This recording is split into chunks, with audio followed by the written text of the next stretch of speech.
Hey guys, welcome back to the channel. This is story about what if neglected Naruto learns about his family bloodline part 1. Before I start, please do support for more amazing content and comments for part 2. Do consider to subscribe my channel and share my video to your friends and check out the description as well. Let's start the video. Tsunade spent the better part of a week rifling through the filing cabinets in her new office, trying to make sense of the ancient filing system before deciding to simply give everything a once-over and tossing it in a pile with similar things. She had just taken on the mantle of the Godame Hokage about a week prior, and regretted every second of it. All paperwork, everything that had to do with being Hokage, included a stamp, a signature, or 5 minutes of filling out. Honestly, she was starting to wonder what Nawaki, Dan, and Naruto ever saw in the job. Oh yeah, I'm the boss, Tsunade thought, chuckling to herself. Shizen. Why yes, Tsunade-sama? Shizen asked, walking into the office with a slightly fearful look adorning her features. Whenever Tsunade downright bellowed her name, it never ended well. Get over here and help me through these, damn it! Tsunade called, indicating the scrolls and books still sitting on the shelves around the room, and motioning towards the piles in front of her. Shizen wondered why her master was sitting on the floor, and more so why she hadn't had Chunin administrators go through all of it instead, but she merely sighed before walking over to help her mentor. Now, let's see history, ooh, blackmail material, Tsunade said, tucking a small scroll into her robes before tossing the others into a rather large pile. Shizen sighed, but couldn't help but chuckle at the older woman's antics. After sorting through a handful of scrolls and books herself, getting a handle on Tsunade's filing system, if it could indeed be called one, Shizen came across a red-bordered orange scroll with a similarly patterned letter bound to it with wire. "Ts Tsunade-sama," she muttered. "Yes, Shizen?" Tsunade asked. She didn't like the tone in her apprentice's voice. She was worried the younger woman stumbled across something she wasn't meant to. "This scroll, it's addressed to you," Shizen said, handing the mid-sized scroll to her teacher. To the Godame looking it over once, Tsunade immediately recognized the seals of both the Sandame and Yandame Hokage on the letter, and as her apprentice had said, it was addressed to the Godame, in an oddly generalized sense. She quickly sat herself back at her desk and undid the cord binding the letter to the scroll. Tsunade only stared at the letter for an instant before slashing the top of it open with a kunai, obviously forgetting there was a letter opener on the desk. Tsunade swiftly pulled the papers out from the large letter envelope, and unfolded the letters inside. Seeing 2 other papers slip out of the now unfolded letters and onto her desk, Tsunade decided to ignore these for a moment and concentrate on the first letter, which was in her sensei's handwriting. "To my successor. You are obviously wondering why you are receiving this. Rest assured that this document was sealed over a decade ago, thus holding no bias or comment directed toward you in any way. This was done on behalf of my former successor, Yandame Hokage. Enclosed is a letter from him better detailing the situation regarding the scroll these documents were attached to, as well as explaining the documents I sealed inside the envelope along with the letters. All I need say is that if all went according to plan, you are receiving these documents at least 15 years after the hero they regard was born. I have sworn to look after him as my own, but should I pass away before he is of age, I would request you do the same in my stead. I am an old man, after all, and my finite time in this world has nearly run its course. It is my deepest wish that all who suffered in this tragedy find happiness, especially young Naruto. I have given him the surname Uzumaki to hide his identity from those who would do him harm, but I fear I can do little more than that, aside from passing a law forbidding anyone else from learning what is sealed within him. Please ask Naruto to forgive an old man his folly in my stead." Tsunade's eyes were in tears before she'd finished the letter. What shocked her more than anything else in the letter, however, was the fact that it was both hand-signed and stamped with her sensei's personal hanko. As far as she knew, no document in existence, save something rivaling the importance of a declaration of war, required both, showing just how important this letter was to the old man. If this is right, then I opened this a good 3 years early, Tsunade thought, before something else dawned on her. Shizen? Yes? When was the Sandame's law, the one regarding Naruto, founded? Tsunade asked, throwing her apprentice through a loop, continuing before the younger woman could speak up. And I mean exactly when it was laid down. About a week after the Kyuubi's attack, I think, Shizen answered. Then that would mean this was written and sealed less than a week after Naruto was born. At her apprentice's curious look regarding her statement, Tsunade passed the first letter to her as she started on the second, which was obviously written hastily, if not haphazardly. To Sandame Oyaji and Godame Hokage. First off, old man, I'm sorry to say that I ran out of options and had to stick you with my job again. You're probably cursing my name right now for stranding you with my mountain of paperwork, but I'd also like you to take care of my son, Naruto. I mean, so long as it's not too much trouble, just watch over him when you can, and keep him safe. Our little hero is destined for great things, but only if the villagers manage to see him for the hero he is. I know that as long as he has you and his mother, he'll turn out just fine. I want you to give him the family scroll when he's old enough for it. In other words, whenever you pick the next Hokage in a decade or two, just shirk it off on them. I'm sure my son will understand. To go Dame-sama, I am sure you're quite confused by now, so I'm going to explain a few things. Naruto, whom you may or may not know as the demon child, is my biological son. Unless some horrendous twist of fate intervenes, my wife should be able to keep our son safe, and teach him enough to survive in this harsh world. Along with this, you should find my son's birth records, and the deed to our estate. If there isn't a copy of our clan scroll along with this, then there should be a copy in my old home. All of your questions should be answered in the scroll. Don't worry about Naruto, give him the scroll, and he'll figure everything out from there. He is my son, after all. Once more, Tsunade saw that the letter in her hand was both signed and stamped by its writer. She sighed before handing the letter off to Shizen and opening up the first of the two documents that had fallen onto her desk. Heck, Kazama Naruto, who would have figured? Tsunade thought. I only wish his mother had survived to care for him. It would have made all of this a lot less complicated. Tossing the birth certificate onto her desk and taking a single glance at the deed to the Kazama estate, she swiftly turned her attention to the scroll on her desk. It was rather small for a clan scroll, but she assumed it didn't have much of the clan history or jutsu, so that was understandable. Unrolling it, her eyes slowly widened as she read more and more of the apparently ancient document. Call Naruto in here, Tsunade muttered, catching her assistant's attention before simply exploding. Now! As she watched her assistant scurry away, Tsunade couldn't help but think her day was simply shot to hell already, and started looking around for a bottle of sake. Shizen returned about a half hour later, dragging an infuriated Naruto along with her. Hey! What do you think you're doing? I wasn't done with my RA. Naruto, Tsunade said sternly. Her voice held no quarter, and Naruto silenced instantly, visibly gulping as he waited for whatever punishment was sure to come for what he had no idea. How would you like to know about your family? Naruto's eyes shot open. What? Seriously? Naruto yelled, and at Tsunade's nod, continued. Of course I want to know. Tsunade glanced at Shizen, who understood instantly, and shut the door. First, the reason there aren't any Uzumaki in Konoha is because there is no Uzumaki clan. Your name is Kazama Naruto, the son of the Yondaime, and apparently Tsunade stopped for a moment, opening the scroll so that Naruto could see its contents. You've got to be shitting me, Naruto muttered as he looked it over. Nope, the Sannin muttered.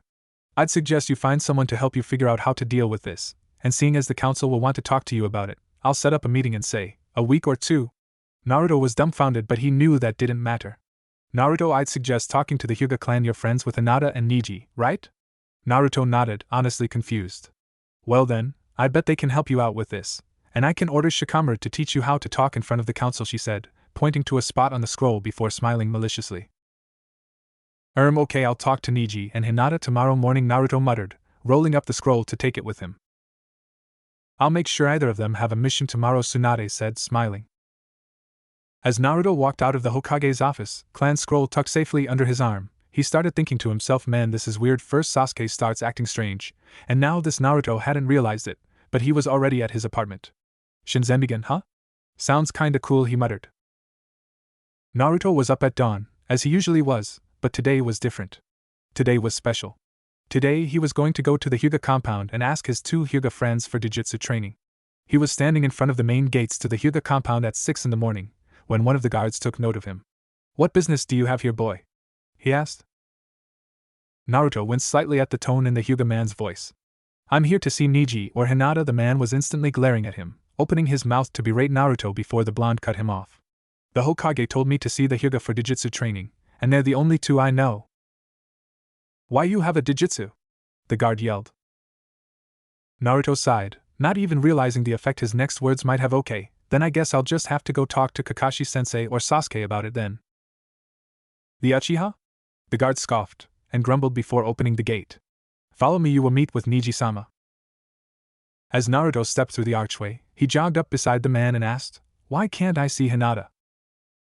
Because you are different, and it is unsafe for her to be near you, the man said, never looking at the boy. Damned fox, Naruto muttered, catching the guard's attention. Naruto could have sworn he saw fear in the man's pale lavender eyes for an instant. But Tsunade told me she was holding both of their teams back from missions so I could get this training. It's practically in order, I think. The man stopped walking, cursing under his breath. When Naruto noticed he was walking alone, he turned back to find the branch member stock still saved for his twitching eye. Naruto was about to ask if he was alright when the man spoke up. I will take you to the courtyard where Niji-sama should be and then I will summon Hinata-sama for you, he said through gritted teeth. Okay, Naruto muttered, watching as the now furious Hyuga led him down the hallways. Eventually they came upon a door leading outside, and Naruto watched as the guard slid the door open, revealing a familiar face. Niji! And Naruto? Niji muttered, obviously surprised to see the blonde boy. Yup!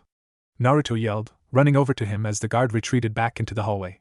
I'm sorry if I came at a bad time, but I kinda need help with something. Niji sighed. I don't know what I could possibly help you with, Naruto. Well, there's taijutsu, genjutsu. I think I might be a little better than you with ninjutsu, Naruto said, stroking his chin in thought. I'm sure you could teach me a thing or two about fancy manners and girls. Too. Niji paled slightly, and this did not go unnoticed by the blonde. What's wrong? Girlfriend trouble? Niji shook his head vigorously. Naruto could tell the Hyuga boy was quite flustered for some reason, and was intent on finding out if he could help in any way.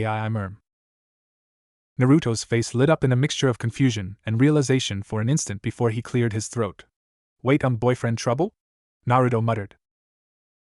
Niji's face turned into a visage of horror and disgust when he heard his friend's implication.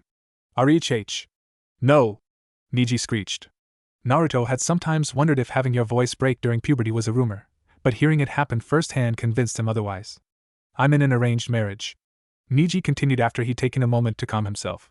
So, I don't know how I could be of help with girls. I've never been out on a date before, and I doubt I ever will. That makes sense. So, who's the lucky girl? Naruto asked. Well, I am betrothed to my cousin. Hinata! Naruto yelled, causing the older boy to jump slightly. Wait, what? No! Niji yelled. She's my mother's stepsister's daughter. Oh, Naruto said, letting out a sigh. Well, why don't you tell me about her?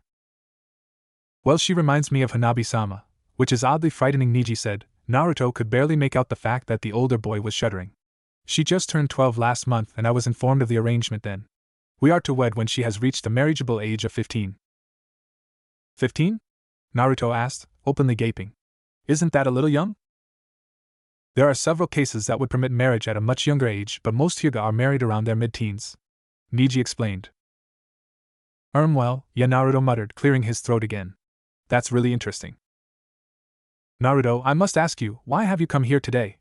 I need to leave for my team's mission briefing in just under an hour, Niji said, earning a smile from Naruto as the door to the hallway slid open, unnoticed by either of the boys.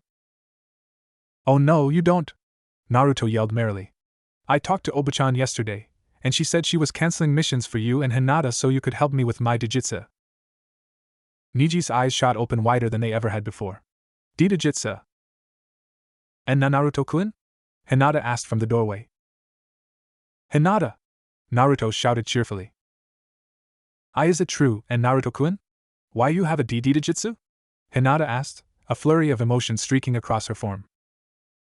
Naruto could tell, even with his limited understanding of body language and facial cues, that Hinata was uncomfortable. Sure, he saw a hint of excitement and happiness for him, but that was easily dwarfed by curiosity, anxiety, and if he wasn't mistaken, fear. Why would Hinata be afraid? I'm not scary, and she doesn't know about the QB. Hinata, are you okay? Naruto asked softly, walking up to her, and placing his hands on her shoulders in what he hoped was a comforting gesture. Naruto has a Dijitsu, Hinata thought after she heard it from him herself. He doesn't have the Byakugan or the Sharingan, so what could it be? It's obviously rare, meaning he'll wind up married off to some horde just to breed his bloodline. I'll never make Naruto-kun love me now. Her mind raced, until Naruto walked over and placed his hands on her shoulders. Oh Kami, he's touching me. He cares about me. I can still make him love me if I just tell him now. And then Naruto-kun, she started, trying with all her might to embrace him, to meet his lips with hers, but all she did was shudder in his grasp, moving maybe half an inch towards him. Hello.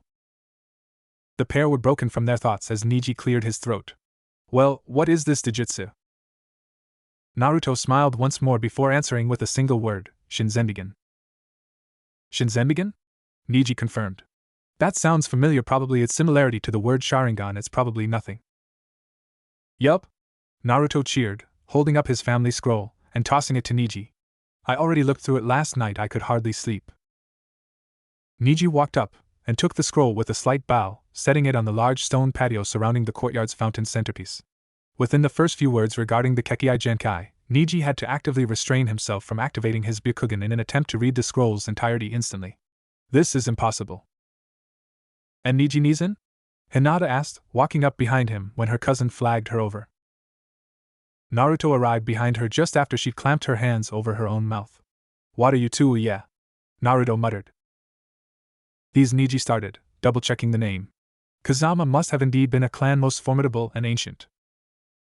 Hinata gasped again, this time because Naruto wrapped his arm around her shoulders.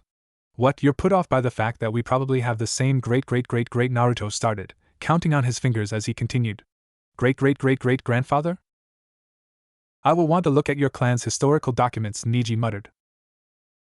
There is a C copy of the KK Kazama clan archives here alongside our own, Hinata said softly. That makes sense, I mean, our history is your history, any? Naruto asked, rubbing the back of his neck curiously. I thought Shinzenbigen sounded familiar, Niji muttered. I'll read through those archives later. For now, let's work on activating your Dijitsu. All right. Naruto yelled, running around the fountain several times, jumping occasionally. Niji could tell Hinata was giggling at the sight of it, but he didn't say anything. Naruto! Niji snapped. I will help you on one condition, and Naruto's nod, the older boy continued, shut up.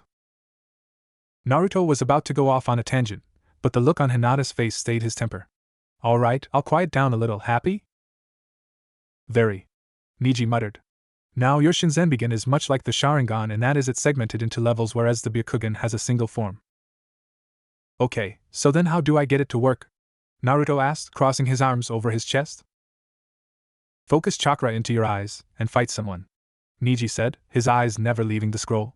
It activates in life-threatening situations, but it is very difficult to do so. Channeling the chakra into your eyes should make it far easier to do so. Even heavy training might work for it then. All right then, Naruto said, bringing his hands up in a ram's seal. After a few moments of silence, Naruto couldn't stand it any longer. Why isn't anything happening? He grunted. Niji sighed before snapping his fingers. A young woman from the branch family, obviously acting as a maid, emerged from the door. Niji stood and bowed to her before making his request. I am researching the Kazama bloodline on behalf of Hinata-sama. I would like for you to bring me any materials on their family history or their Dijitsu that may be in our archives, please. The woman nodded and left, leaving Niji to turn back to Naruto's scroll.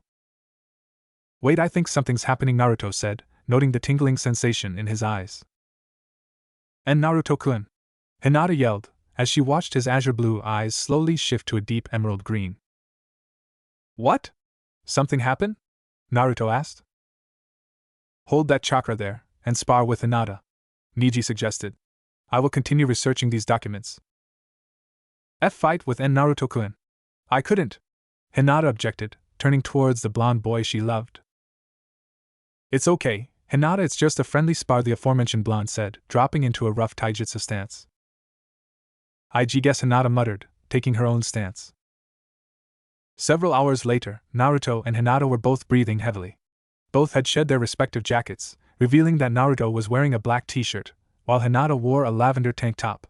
It got rather hot, constantly wearing a jacket. It didn't seem weird at all that she wore something like that under it. Both were sweating rather profusely, easily visible even on Naruto's black shirt, and especially visible on Hinata's clothing. Naruto was leaning up against the fountain while Hinata was lying in the grass as the door slid open again. Hinata-ne-san? The younger of the two sisters asked, quite confused by what she was seeing. Hinata was on the ground, panting, while Niji sat waist-deep in scrolls, reading constantly. What caught her eye, though, was the green-eyed blonde in front of her. Who are you, the one who beat Niji in the Chunin exam, right? Yeah, as a matter of fact, and you're Hinata's younger sister, right? Naruto asked. Yes.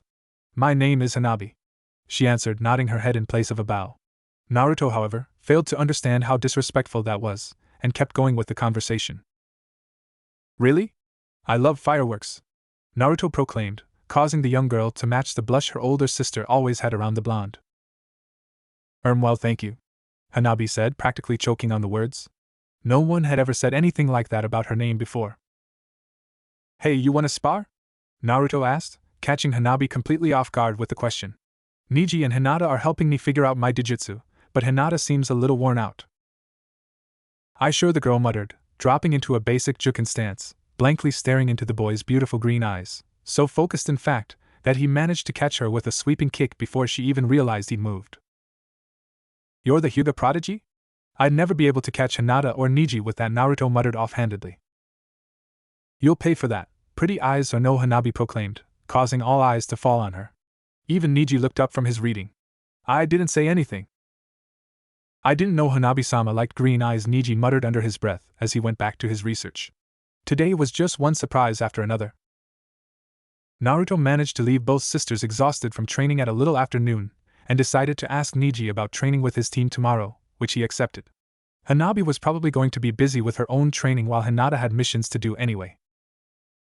Naruto was sitting on his stool at Ichiraku's, lazily slurping away at his noodles, occasionally fingering the cloth strap holding his clan scroll to his back.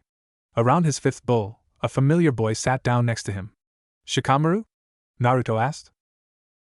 "I've been looking all over for you, Naruto. You know, this was the first place I looked, but you weren't here," the Nara boy stated lazily. "Well, what's up?" "Hokage-sama asked me to teach you the finer points of a political debate, something about having you ready for a council meeting," Shikamaru answered. "It's just too damn troublesome if you asked me."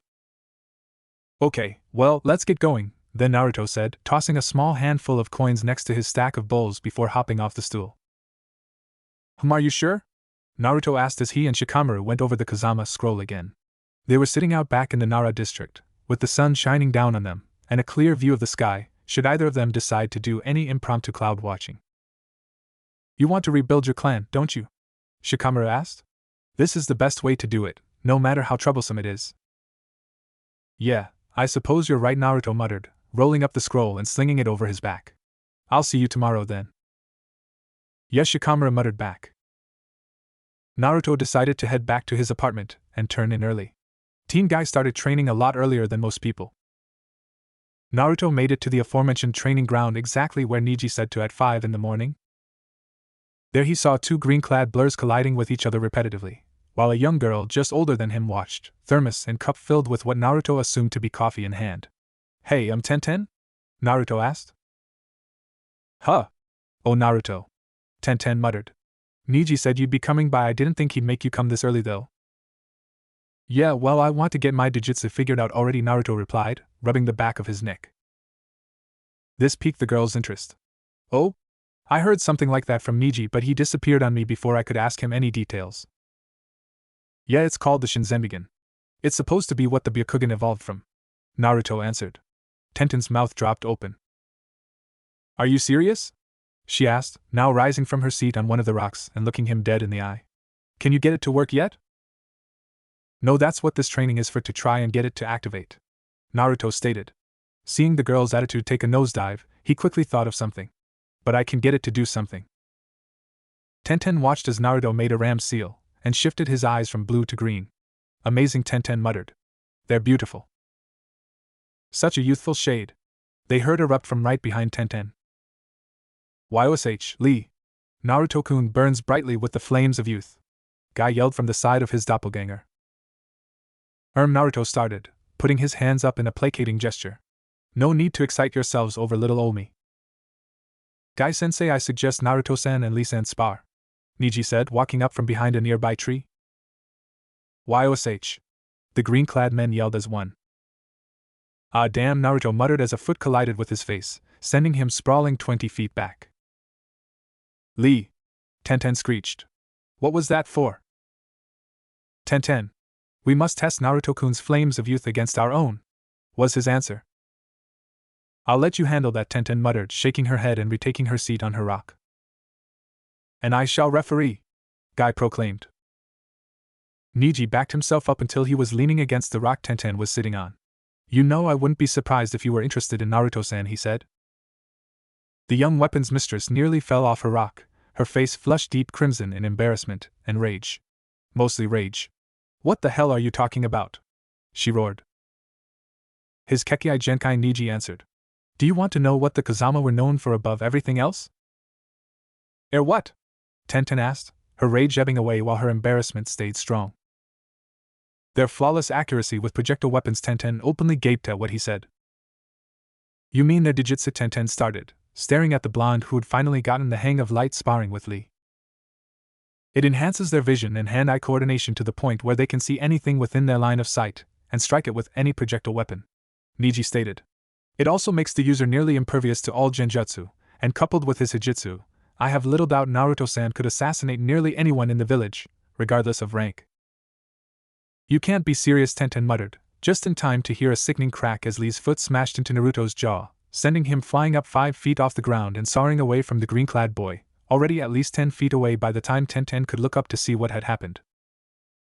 She honestly never once thought the blonde-haired boy could be so lithe, flipping himself in midair like a cat, landing 20 feet away from Lee with his back to his opponent. He then took 3 kunai and threw them at the taijutsu prodigy as he turned to face him. Lee was caught off guard by this. True, they never forbade thrown weapons, but Lee assumed it was a match of pure taijutsu. And thus was he struck by the 3 missiles. Lee! Guy yelled as he watched his student stumble backwards and fall to the ground. Lee? Tenten asked, nearly yelling as she jumped down off the rock, before slowing to a stop and looking at the other boy. Naruto? She walked over to the blonde and stared him straight in the eyes. To say that Naruto was uncomfortable would be a monumental understatement. Especially when she reached out with her right hand and began to caress his cheek, sliding her thumb along his whisker marks as she continued to gaze into his soul. I got something on my face? Naruto asked, now sweating bullets. Amazing, she said finally, placing her left hand on his other cheek, now firmly holding his face as she slowly inched them closer. Your eyes changed again, they're beautiful, Naruto. Niji cleared his throat beside them, causing the girl to nearly jump out of her skin. If you two are done with the romantic drivel, we need to take Lee-san to the hospital to assess the extent of his paralysis. Paralysis? Tenten yelled. Yes. Naruto-san struck 3 major nerve pockets with his kunai, rendering Lee-san immobile. Niji stated stoically. There was a squelch sound as Guy tore one of the kunai from his student's chest. Ji-sensei, I still cannot move, Lee yelled. I see at least one good thing came of this, Niji said, taking a small mirror out of his sleeve. You have obtained the first form of your Jujutsu. Naruto looked into the mirror expectantly, to see his eyes match the golden yellow of his hair. Hell yeah! Naruto yelled, jumping into the air, eliciting a giggle from Tenten. The next 2 days went by smoothly enough. Lee was only temporarily paralyzed, and Shizen had him fixed up in under 20 minutes. Every morning, he would train with Team Guy to try and master his Jujutsu, and the hijitsu that came with them. He only ever managed to do one, but that one was enough. Just like Niji said, Naruto's eyes may be weaker than his, but they had techniques that augmented their use tenfold. Naruto's afternoons were spent in the Nara district, learning the finer points of law and etiquette with Shikamaru. The tutoring went extremely well after Shikamaru told Naruto it was little more than tactics with words, after which Naruto, using this analogy as a basis for his studies, took to it with gusto. It was noon the next day, while Naruto was heading from Ichiraku's towards the Nara district like he did every day, that he was ambushed by Team 7, all of whom were extremely irked, save for the ever-stoic Kakashi. Naruto! Sakura screeched. What? Naruto asked, turning back to see what sort of banshee could make such a racket, only to be greeted by his team. Oh, hey Sakura-chan, how have you been? Lousy, she said, stomping her foot down where Naruto's sandal used to be until a split second earlier. If she wasn't so angry, she might have noticed the fact that Naruto would never have pulled his foot back in time 3 days ago. Well, why is it my fault? Tsunade pretty much ordered me to take some special training. I mean, she ordered other people to give me the training, after all, Naruto said, trying to placate the rampaging girl. You see? I told you he had authorization from Hokage-sama, Kakashi lazily rebuked. I'll admit, I don't even know what this training is, but it must be important. Naruto shrugged. I'm just training my Jujutsu. Everything froze in that moment. Sakura gaped in a mix of horror and confusion, Sasuke tensed as his rage towards the blonde was fueled by envy, and Kakashi stood there like an idiot. His visible eye twitched, and the grip he held over his precious book loosened as he lost focus on reality. Naruto was simply standing there, waiting for a reply, giving the Jounin ample time to think things through. It can't be the Byakugan, or the Sharingan. I've never heard of a blue-eyed Jujutsu other than he can't be a Kazama, can he? It makes sense Uzumaki could easily be a false name, after all. But there were only so many left, and none of them had children except the resemblance is uncanny. How could I never have noticed before? The perverted novel, which had been slipping from his grasp ever so slowly since he lost his focus, finally fell from his hand as he concluded his thoughts. Naruto is Arashi-sensei's son. Naruto was the only one to see the book fall, and a look of confusion washed over him. Kakashi-sensei? He muttered. Then the book struck the ground, drawing the attention of all three genin to their sensei. Kakashi only knew 2 words that could express his feelings in that moment.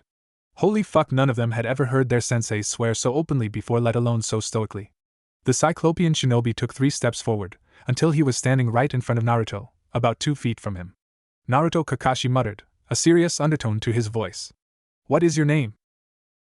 The blonde and silver-haired shinobi stared each other down for a few seconds before Sakura cut in. What do you mean, sensei? It's Naruto, the same old Yuzuma. She was stopped by a firm hand on her shoulder, and a pair of black eyes glaring into hers. Sasuke knew why his sensei had asked the question, and he wanted to know the answer as well. My name, Naruto muttered. He still wasn't used to calling himself this. Is Kazama Naruto. Sakura and Sasuke were both equally confused when Kakashi knelt down in front of Naruto, placing his hand on the boy's shoulder. And your father? Naruto lowered his head for a moment before answering. Kazama Erasure. Sensei? Sakura asked, seeing tears trickle down and soak into his mask. I'll be fine, Kakashi answered, wiping his eye with his forearm and taking a deep breath. Okay, you two, run along, he said, making a shooing motion with his hands towards Sakura and Sasuke as he walked over to retrieve his book from where it fell. You can't do this, Sasuke yelled. I need training. Then spar with Sakura, Kakashi sighed. I have private matters to discuss with Naruto. We'll train tomorrow, okay? As the two started back along the street in the direction Naruto had been traveling previously, Sasuke turned around to see an excruciatingly cheerful Sakura blocking his path. So, where to now, Sasuke QHWAG? She managed to get out before Sasuke shoved her aside, essentially throwing her to the ground. Leave me alone, Sasuke muttered as he walked away. Kazama Erasure, your father, was my Jounin sensei, Kakashi stated as they walked along. Well, that's actually kinda cool, Naruto muttered back. I could tell you about him if you'd like, over a bowl of ramen, maybe? Kakashi asked, his smile easily visible through his mask. Maybe tomorrow, sensei. I've got some training to do with Shikamaru now, Naruto said, now walking a few steps ahead of the older shinobi. Ah yes, Kakashi sighed. You know, like the Nara, the Kazama were shadow users. Yeah, I know whose combined skills could destroy an army. I've heard the stories too, you know, Naruto cut in. Ah yes, you've gotten a hold of your clan's historical scrolls, right? Kakashi asked. Well, Hinata and Niji found them, and Niji's been going through them, relaying all the more interesting things to me during our morning training. Including the fact that your great-granduncle was a Nara? Kakashi asked, a curious mirth to his tone. Naruto sighed. Listen, Kakashi-sensei, I need to go and get done with my training, okay? I'll talk to you later, Naruto said, jumping away. Maybe I should talk with him or Sasuke about my Shinzenbigen. After the day's lesson at the Naros, which surprisingly consisted mainly of marriage laws, Naruto set out to find an Uchiha. Or rather, any non-genocidal shinobi with an Uchiha eye. It was dusk by the time Naruto gave up on trying to find Kakashi. Chances were that the pervert had locked himself away with his books somewhere that just left Sasuke. The young Uchiha was easy enough to find. The boy practically radiated angst, after all. He was walking down the badly lit streets in the dark, not all that suspicious, given who he was. Then again, Naruto was more curious about why Sakura was stalking him. Deciding to follow until he knew just what was going on, Naruto slunk into the shadows, activating his Shinzenbigen to see from that distance. Sasuke-kun, she called, once he'd nearly reached the gates. Sasuke turned to glare at her. Only one jet black visible eye was enough to make her flinch. Go home, he ordered. No, Sakura yelled, inching forward. Why can't you stay with me? With us? Sasuke merely turned back onto the path and took another step. Why can't you get your revenge here? Sasuke stopped and spun around. Because of people like you and Kakashi, holding me back, and that damned Naruto, Sasuke said, rage permeating his voice before he continued under his breath. How dare he pass me up? What? What about Naruto? What about me? Sakura asked, tears streaking down her cheeks. I love you, Sasuke-kun. I would do anything for you, she yelled. Naruto isn't even worth talking about. He's passed us up, Sasuke yelled. He's been training under a Sannin. He's been the favorite of not one, but 2 Hokages. He seems to have nearly infinite chakra, and he now has a Dijitsu. I don't care about Naruto, Sakura yelled. He'll never be as good as you, Sasuke-kun. Naruto winced when he heard that. Sakura really never liked him at all. Whatever happened now, Naruto was just going to let it happen. Sakura deserved whatever she got for being stupid enough to love Sasuke instead of him. I already told you, Sasuke said, turning away once more. He passed us up. I need power, and I need it now. As Sasuke-kun, Sakura yelled after him. If you won't stay, then take me with you, please. Sakura, she heard from behind her as Sasuke vanished. You have never been more than a hindrance to me. She felt a sharp pain in the back of her neck, and fell unconscious, Sasuke stepping over her fallen body and going on his way. Damn it, Naruto muttered, jumping down after Sasuke left, forming a Kage Bunshin, which picked Sakura up off the street. Take her to the hospital. Then find Shizen and tell her about what happened here, the real Naruto said, and they dashed off in opposite directions. Sasuke is still faster than me, but he doesn't know he's being followed. I should be able to catch up soon. As the clone made it to the hospital, he plowed right through the doors, and slid to a stop in front of the main desk. Where's Shizen-nichan? The nurse behind the desk sighed. Once glance told her the girl was fine, just unconscious. What is it now, demon brat? Your little girlfriend got a sprained ankle again, and you ran her here thinking it's the end of the world? She chuckled maliciously. No, now listen the fuck up. The clone roared, driving everyone in the room to a frightened stupor. I'm just a Kage Bunshin. I need to report a missing nin that the real me went after before I pop. The woman nearly chuckled. Before I pop was an interesting way to word how a Kage Bunshin is destroyed, but nonetheless, she could hear the severity in his words. She's right down that hall, the woman muttered, pointing off to her side. The clone didn't even bother to thank the woman before he dashed off down the hall. When he caught a glimpse of the woman he was looking for, he yelled, Shizen-nichan. Sasuke went rogue and attacked Sakura. Naruto just caught up to Sasuke, who stood next to 4 people who were obviously Oto ninja, a cute red-haired girl, a freak with 6 arms, another freak with 2 heads, and a fat kid about twice the girth of Chuji. Naruto knew he couldn't take them head-on, but he couldn't sneak around and catch them off guard either. It was now that Naruto thanked Neji repeatedly for insisting he learn at least one of his clan's hijitsu before he continued training his new eyes. Sasuke team! Naruto yelled, from just behind them. Dope, even you can't possibly be this stupid, Sasuke muttered as he turned around to find yellow eyes glaring into his. TCH, so this is your dijitsu? Pathetic. Naruto began flashing through hand seals before Sasuke could activate his Sharingan. Only an Uchiha would be so arrogant as to forget that my eyes are the perfect weapons against yours. Sasuke's now red eyes narrowed. What do you mean? He muttered, only to be met with a smirk and a battle cry. Kuraikuri no Jutsu. What? Sasuke roared, snapping his head from side to side, looking for his new comrades or his enemy. Why can't I see anything? Because the Sharingan specializes in catching motion, Sasuke heard from his left. Take away all light by which to see that motion, and your Sharingan is worthless. He heard from behind him, after having turned to face the voice from before. Sasuke smirked. But motion isn't all my Sharingan can see. You are referring to the Sharingan's ability to see chakra, yes? Naruto asked, from nowhere in particular. Sasuke was getting pissed. What the fuck do you think this is made out of? I'll have you know I haven't had beans in a few months. Sasuke took out a pair of kunai, preparing to charge the next time he could tell where Naruto was via his voice. You can't possibly match my clan's eyes. Listen, genius, the Hyuga clan can barely see in here, with all the chakra. If their ability to see through chakra dwarfs your own, how the hell do you expect to see through it yourself? Naruto could see that the 4 Oto nin were playing it safe. They couldn't tell where he was either, and since Naruto seemed to only be after Sasuke, they just stood there, as if waiting for orders. I don't care, Dobe. I'll kill you. Will you now? Naruto asked, so close behind him that Sasuke could feel the blonde's breath ruffle his hair slightly.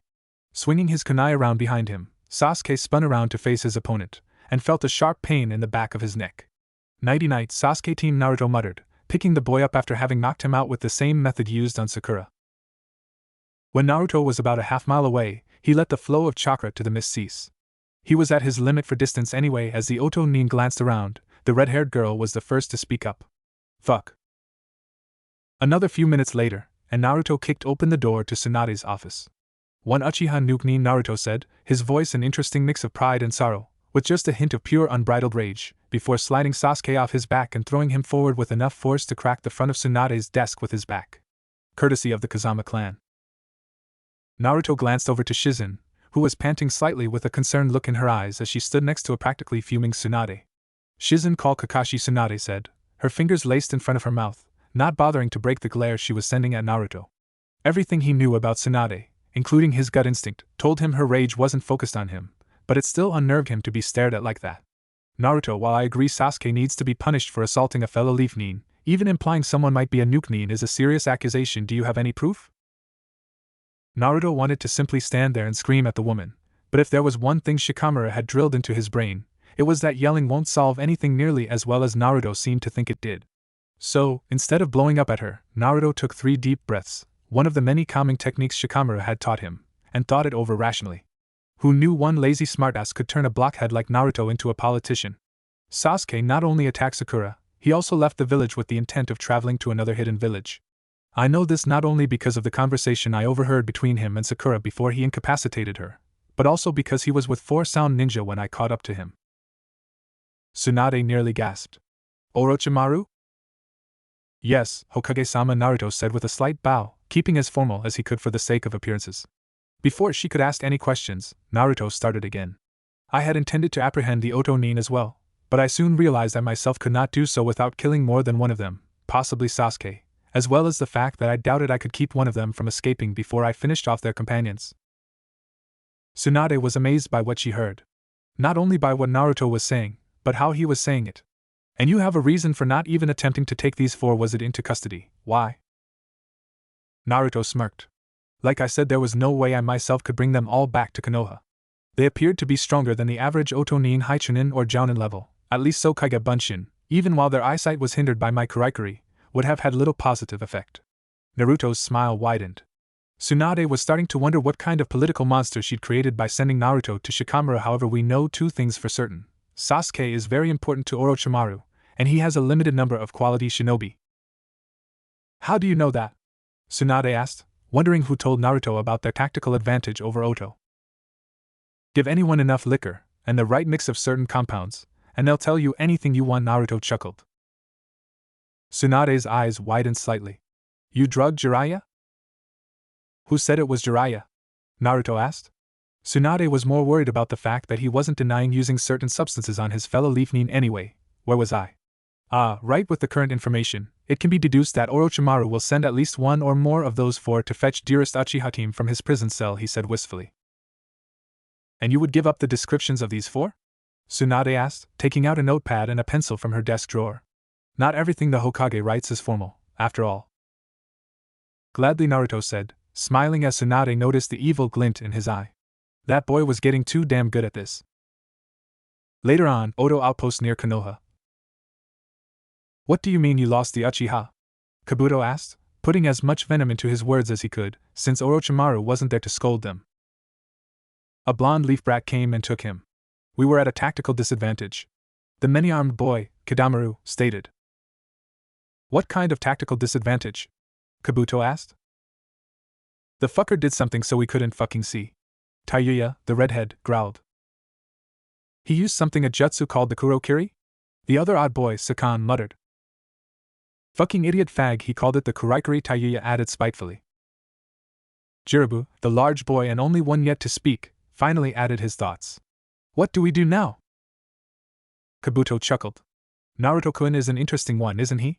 Confused looks derived from his mutterings made Kabuto decide to explain. The boy, did he have blonde hair, whisker marks, blue eyes and wear a horrendous orange jumpsuit? Kabuto asked, getting mixed reactions from the 4, until Taiyuya spoke again. Except for the fact that the fucker had yellow eyes, that's him. Yellow? Kabuto asked, and all 4 nodded. I see, possibly a dijitsu of some sort. It was. He said so himself, Kidamaru added. Kabuto smiled. Then we have a new mission: infiltrate Konoha, find Sasuke, and take him back to Orochimaru-sama. Kabuto began rummaging through one of the back rooms, returning with 2 large boxes. Also, if you find that boy Uzumaki Naruto, you are to do what you can to abduct him as well. One problem, fag, how the fuck do we get in? Taiyuya spat. Kabuto opened the boxes to reveal they were filled with clothing. Disguises, my dear, I have a beautiful dress that would suit you perfectly, Taiyuya-chan. Taiyuya's fist instantly appeared in Kabuto's face. No way in fucking hell am I wearing a fucking dress, she roared. Kabuto pushed his miraculously undamaged glasses up the bridge of his nose as he chuckled. Fair enough, Taiyuya-chan. Sakura stirred in her hospital bed, a slight headache nagging at her while she woke. It took her a moment to realize where she was, another to remember what had transpired the previous night, and one more to realize she wasn't alone. Naruto? The blonde glanced over at her from his seat next to the window. He'd been staring out of it until she spoke. Ah, Sakura, I see you're awake, finally. Yes, she muttered. So, care to explain what happened last night? Naruto asked, at which she shook her head. Well, I could always ask Sasuke, but I figure I gave him a worse headache than he gave you. As Sasuke-kun is still here? Sakura asked hopefully. Yup, Naruto said, mocking enthusiasm. He was about a mile outside Konoha's gates, talking to a bunch of Otonin, but after I knocked him out, he was ecstatic about coming home to you. Sakura could hear the spite in his voice through his cheerful sarcasm. How do you know? I was there, Sakura, Naruto said. For the first time, she noticed he was leaving the chan off of her name. Since before you confronted him, then I made a Kage Bunshin to take you back to the hospital and tell people what happened while I beat down your would-be bastard of a boy toy. There's no way that Sakura started. That I could beat the mighty Uchiha? Naruto asked. After waiting a moment for her to answer, he spoke again. I can't believe you still love him, Naruto muttered. I can't believe you still think he's better than me, better for you than me. But Sasuke-kun is dash. An Uchiha. Naruto spat, saying the word as if it were taboo. A vile, despicable thing neither my clan nor the Hyuga should have ever allowed to exist. Sakura flinched at his words. You can't mean that. The only Uchiha left are missing Nin, Sakura, Naruto said solemnly. No, Sasuke-kun. Left the village intent on leaving the country in the company of enemy shinobi after attacking one of our own, Naruto said. He is currently serving out his sentence of life imprisonment with possibility of parole after his chakra coils are sealed in 1 week's time. Sakura felt tears stream down her cheeks. How could? The only thing they plan to keep themselves from sealing off is his blood, so he can pass his eyes on to his children. Then again, they'll probably just artificially inseminate donor women, Naruto added, striking a thinking pose. How can you say such things? Sakura yelled. Naruto moved toward her, leaning forward, and whispering, because I want you to hurt, before leaning back in his chair again. Just like I do after hearing that no matter what I do, you'll always see him as better than me, even though I loved you longer than you loved him, even though he's never even said a single kind word to you, even though he's a criminal. Even Naruto was tearing up by then, and Sakura's tears showed no signs of ever stopping. I am far more powerful than Sasuke team, the bearer of one of, if not the oldest known Kekkei Genkai in existence, the very martyr for this village's hatred and sorrow, the boy who saved your life more times than I can remember, the student of the Sannin Jiraiya and the son of his student, Kazama Erasure, the Yondaime Hokage. Naruto said, slowly turning away from her as he spoke, trying to keep her from seeing his own rivers of tears, and doing his best not to choke on his own words. I was an idiot for ever falling in love with you. At this rate, you will live a cold and lonely life, Haruno-san, even if you don't deserve such a dismal fate. After he was finished, Naruto opened the door, walked out into the hallway, and shut it behind him, leaving the girl to cry her heart out. Did you really have to say all that? Tsunade asked from where she was leaning beside the door. Yes, was Naruto's answer. Does it make you feel good to see her cry like that? She asked, spite dripping from her words like a poison. Naruto sighed as he wiped away his tears.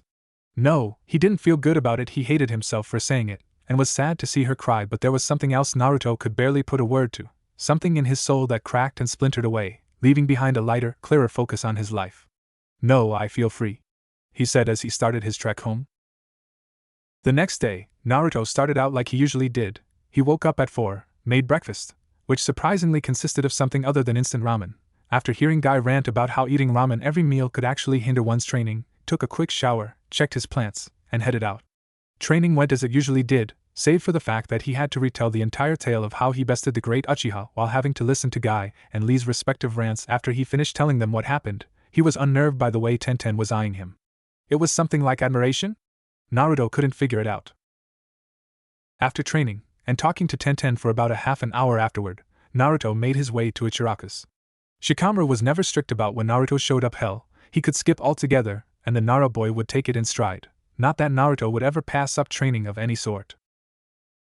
Or at least, he thought as much. Hoi! Old man! I'm hungry!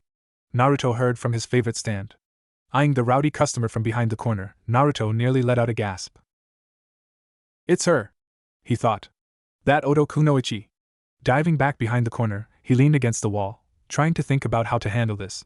When he nearly started chuckling, it was just too perfect a prank to pass up. Hey old man, Naruto said as he took the stool right next to hers. It wasn't long before she noticed him out of the corner of her eye. It's you! She yelled, nearly stumbling back off her stool. Naruto looked up at her with a bluntly confused expression. Do I know you? He asked, laughing his ass off in his head. I guess not. She said. Damn, it's hard to keep from just fucking cussing him out. Why did that bastard fag Kabuto have to order me to keep my mouth shut? Oh yeah, people don't talk like I do around here. Naruto watched as she took a few noodles from her bowl of beef ramen and started eating. Naruto ordered his usual 5 bowls of miso, followed by whatever he wanted to order after that. He couldn't help but let his eyes roam, eventually landing on the undercover Kunoichi. She wore a plain red shirt and plain black pants, along with sandals and the weird hat thing Naruto saw her wearing yesterday. She was obviously trying too hard not to attract attention to herself. So, what's your name, cutie? Naruto asked with a wink, causing the girl's cheeks to flush slightly pink.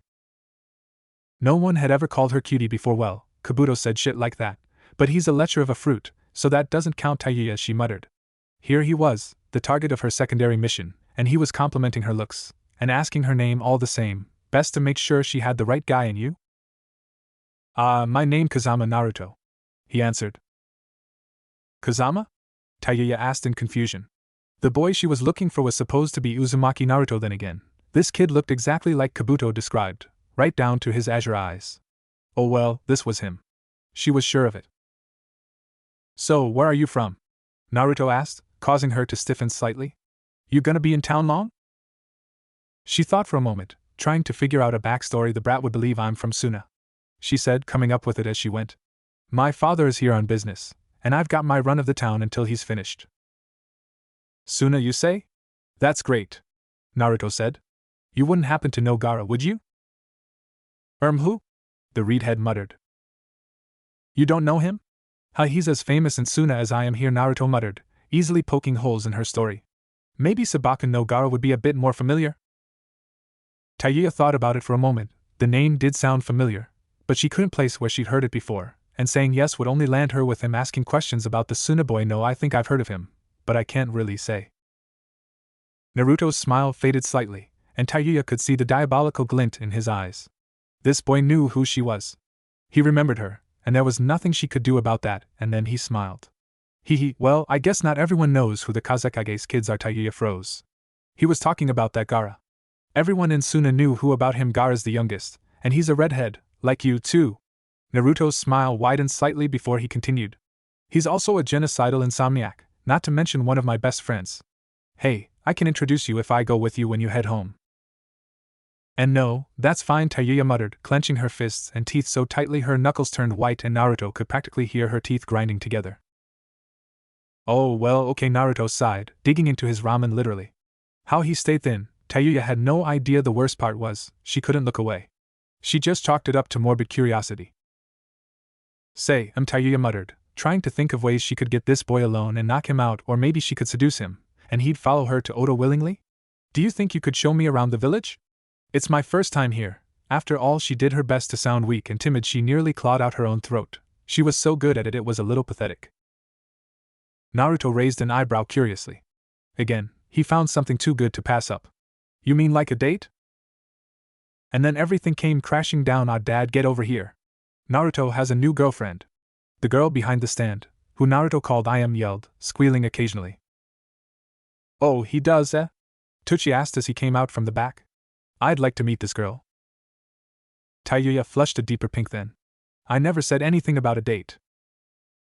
So then, you don't like me? Naruto asked, looking downtrodden. Now look what you did. I am yelled. Naruto, are you okay? Teuchi asked, walking up close to the boy from behind the counter. I didn't do anything, Tayuya yelled back. Yes, you did. You made Naruto-kun cry. He's not crying, Tayuya yelled, before hearing sniffling sounds from the young blonde. You see, I am screamed. I never agreed to a fucking date with the fucking brat, you damned bitch, a whore. Tayuya continued to unleash a stream of cursing and obscenities for the next 3 minutes straight, ending with her sitting back down on her stool in a huff, breathing heavily. Ah fuck, Tayuya thought. Now they're going to ask questions. Surprisingly, Naruto was the first to break from his stupor. "Huh, Tourette's?" Naruto asked, tilting his head to the side slightly. Tayuya gawked at the boy for about a second before shaking her head slightly and nodding. And Tucci seemed significantly more forgiving of her outburst after that. True, she didn't actually have any sort of coprolalia, but playing along got her out of trouble there, so she really couldn't complain. "I can usually keep it under control, but every so often, things just slip out, you know?" Tayuya said timidly. She fucking hated acting nice. "So, then what do you say to that date, Tayuya?" Naruto asked, his smile returning in full force. "I thought I told you no," Tayuya muttered. "Ah, but I'd take you to do whatever you want, and then I'd even pay for dinner afterwards," Naruto proclaimed. Tayuya couldn't believe how persistent the little runt could be, but it might work out in her favor. "Oh, alright, but just one date, and we'll see where it goes from there," she sighed. Naruto nearly jumped for joy, but then he remembered all of the things Shikamaru taught him, as well as the fact that she just happened to be the enemy. "This'll be your first date, right, Naruto-kun?" I asked. She really was like an older sister most of the time. "Yeah, I guess it is my first date, huh?" he asked in response. "What about you? I'm sure all the boys back in Suna are after you." Naruto chuckled. "Actually," Tayuya muttered, "it's my first date too." "Okay then. Let's go," Naruto yelled, grabbing her by the wrist and dragging her along before turning back to pay his tab. "Don't worry about it, Naruto, it's on the house today," Tucci said, waving him off. "Just go have fun on your date." Naruto nodded and continued dragging Tayuya along while laughing childishly. After they were about a block away, Naruto stopped and took on a solemn look. "You know, you can drop the act," he muttered. Tayuya looked at him with fear in her eyes. She was already sure he knew who she was, well, maybe 80% sure. "What do you mean?" she asked. "The act, the one you put up back at the Ichiraka," Naruto said. "I know that wasn't some Tourette's outburst there, that was the real you. Stop acting, okay?" Tayuya was dumbfounded.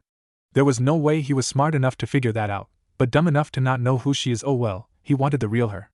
Sure, he could have her. Alright then, she sighed. "I can finally quit with the fucking act in front of the fucking people, a fag?" Naruto was taken aback slightly. This was a big personality change. "Well, I did ask for the real you," he muttered. "You're damn fucking right you did," she said, smirking slightly. Naruto glanced over to her, thinking to himself, "You know, I think I can like you, Taya-chan," he said with a smile, causing her cheeks to match her hair for an instant. Naruto saw something akin to a flinch out of the corner of his eye as he called her that. He couldn't blame her. After all, depending on how long she'd been with Orochimaru, she may never have had a single kind word spoken to her that she could remember. Enemy or no, Naruto could tell all she needed were kind words and a shoulder to cry on. Now it was just a matter of getting her to open up to him. "Don't call me that, you fucking fag!" Tayuya yelled after regaining her senses. "Hey, if you keep calling me names, then I can call you whatever I want, Taya-chan," Naruto said, smirking. "Fucking damn it," she muttered. "So, for this date," Naruto said, catching her attention, "I was hoping you wouldn't mind stopping by a friend's place to tell him I wouldn't make it for training today before we left. Then I was thinking maybe a movie?" The redhead stared at him for a moment before sighing and nodding. Fine, whatever. Naruto couldn't help but notice the look in her eyes after she said that she was happy. As they reached the Nara residence, Naruto was still telling Tayuya various tales about his past, including his many pranks. Needless to say, she was in a fit of rolling laughter by the time they found who they were looking for. "Shikamaru!"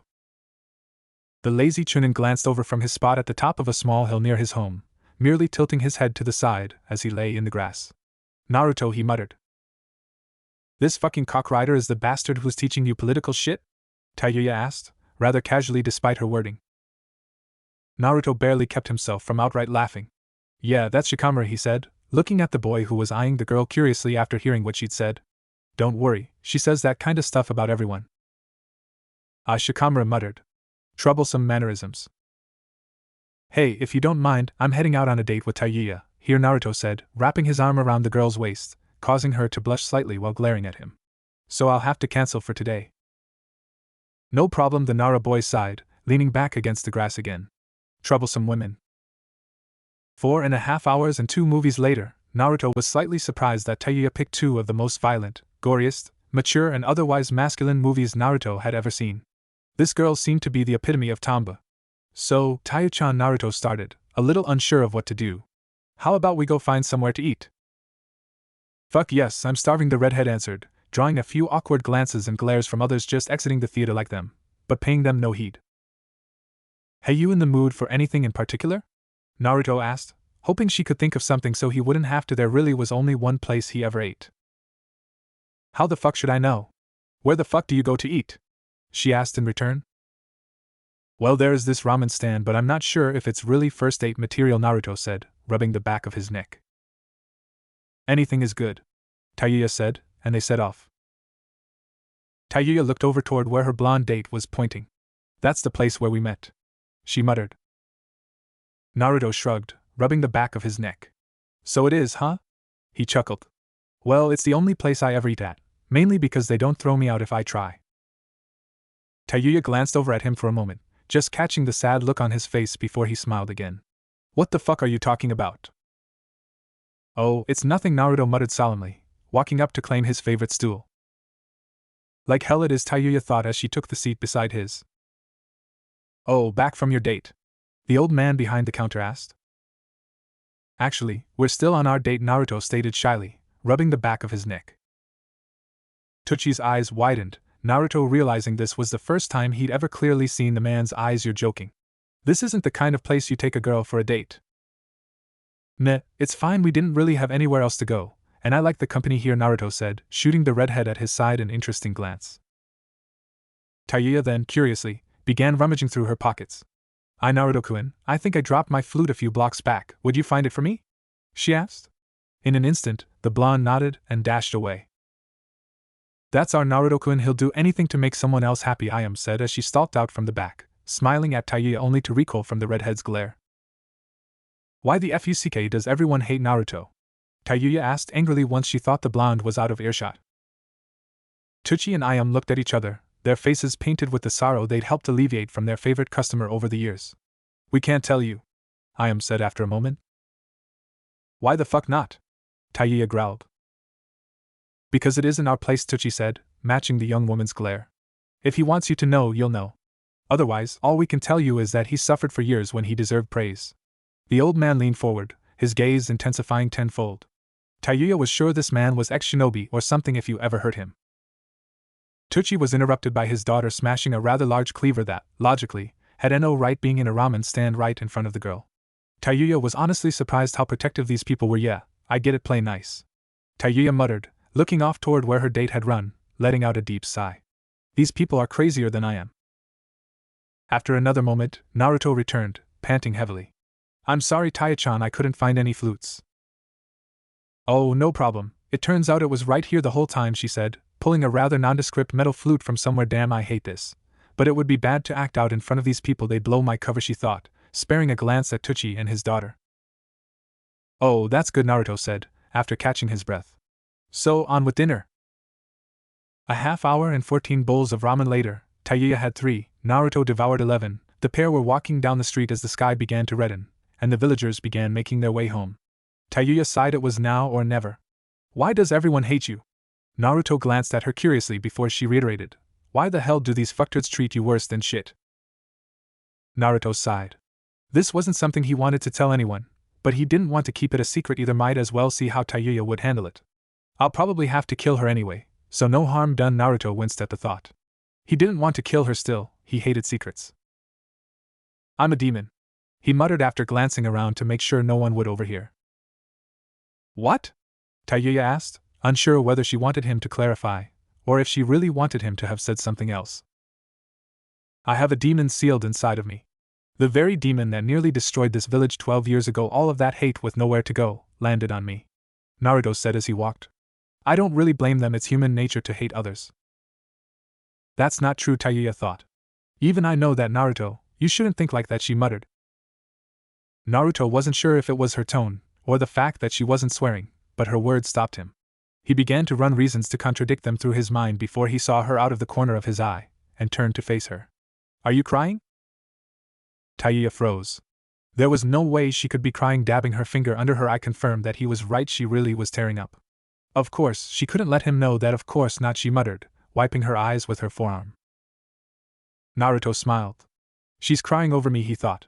It's okay to cry, you know I do it all the time. No, it's not. She tried to deny it further, but Naruto was staring straight into her eyes. His eyes were warm and loving, but she could see something in them she was sure only someone like her could. There was a depth, loneliness, pain, sorrow, and loss in his eyes. Eyes years beyond those of the brat she thought he was. The same depths she saw in the mirror, and she was sure the boy in front of her realized it too. Naruto's eyes widened slightly, the glow of her features reminding him of something. Grabbing her wrist, he set off at full tilt. Come on! I have to show you something. Wow, Tayuya muttered as she sat next to Naruto, watching the sun set from atop Yondame's stone head. This is fucking awesome. Naruto chuckled. Only Tayuya could have put it that way and make it work. Tayuya, Naruto started after a few moments. Why don't you stay here in Konoha? Tayuya turned to face him so fast her neck and back popped in several places, a look akin to hope, anguish, and sorrow in her eyes. Before she could answer, Naruto added, instead of heading back to Suna. By the way he said Suna, it was certain that he knew she wasn't from there, but still, I don't get me wrong, you fucking brat, this isn't about you, but I really would like to stay. She muttered, turning back to face the setting sun. But I have reasons why I can't. Naruto sighed heavily. Why do you want to go back to Orochimaru so badly? Naruto asked, causing his red-haired companion's eyes to shoot open. It took a moment to rein in her thoughts, but after she did so, Tayuya sighed as well. There's no fucking way I'd ever want to go back to that. Tayuya honestly couldn't think up something insulting enough for Orochimaru. I want to stay. Damn it, but they'd fucking off me the first chance they got. Naruto smirked. She really does want to stay, doesn't she? Tayuya, what if I told you we could protect you? Tayuya chuckled morbidly, causing Naruto to rethink his words. What's worse, living the rest of your life with Orochimaru, or spending a few months here? He asked. She really didn't have a good argument. Spending anywhere from a month to a year here with Naruto was better than what her life had been until then. Fucking damn it, she muttered as her eyes filled with tears again, and she vigorously started brushing them away. Are you really telling me that being my girlfriend would be that bad? Naruto asked, doing his best not to laugh. Your Tayuya muttered, turning to face the blonde, tears still filling her eyes. She smiled, a real smile born of joy and hope, turning her head back away from Naruto, towards her lap. You're a fucking bastard, you know that? Naruto couldn't hold it in any longer. He laughed. Yeah, I know, Naruto said, wiping a tear from his own eye. So, do you want to be my girlfriend? Tayuya scoffed, shortly before tackling the boy and locking her lips to his while pinning him to the ground. A short while later, the redhead released the blonde and sat up, straddling him. I'll take that as a yes, Naruto muttered, smiling as his hands found their way to her hips. What happened next served to thoroughly mortify the boy.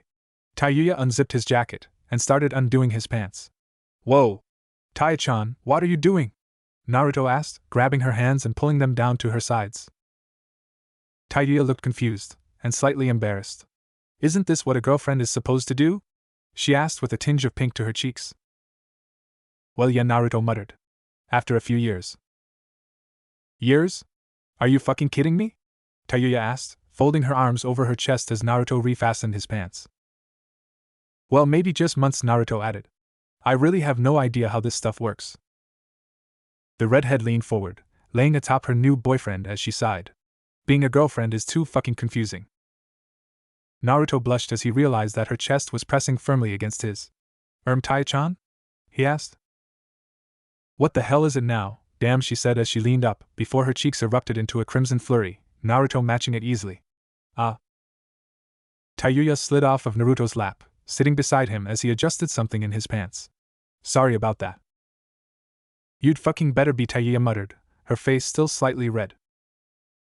Naruto sat there, next to his red-haired girlfriend, trying as hard as he could to think of something to break the awkward silence. It's beautiful, isn't it? He asked, wrapping his arm around her shoulder.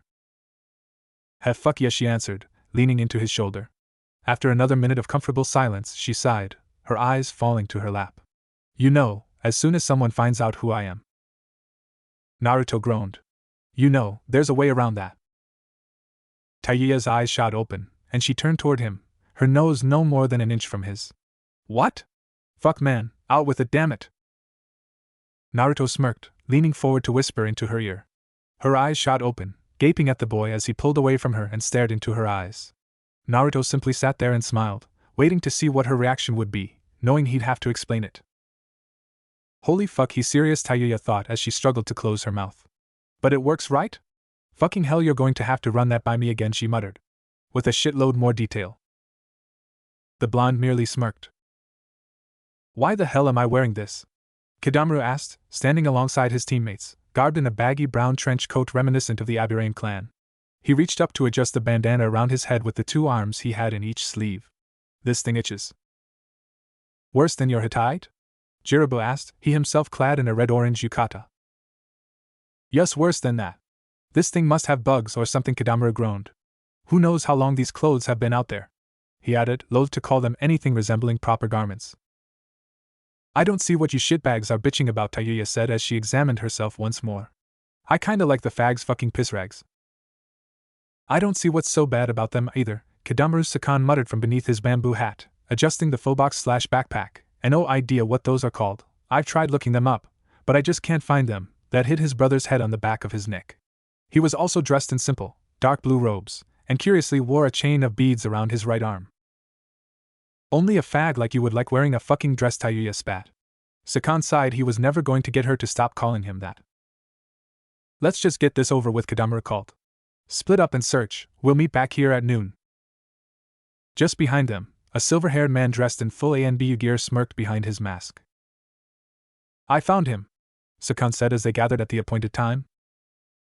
Where? Kidamaru asked. There is a special confinement center, in the middle of the ANBU barracks. The other 2 cringed. He is being held there, under the guard of several ANBU, as well as a few of these white-eyed Hyuga freaks Kabuto warned us about. It makes sense why we couldn't just use Henge then, Kidamaru sighed. Let's go get him then, Jirabu started, only to be caught by Kidamaru before he could head off toward the barracks. Where is Tayuya? Kidamaru asked. At Jirabu and Sakan's mutual shrug, he sighed. Come on then, we'll go find this place you were talking about. It took them over an hour to reach their destination through civilian means, making sure to avoid the eyes of watchful ANBU patrolling above. This is the place, Sakan muttered from their perch in a nearby building. Okay, Jirabu, you go find Tayuya. Sakan and I will figure out a plan, got it? Kidamaru ordered, taking command while Tayuya was indisposed. After 5 hours and 7 rounds around the premises, Kidamaru and Sakan were beginning to get annoyed. What could possibly take him this long? Sakan asked.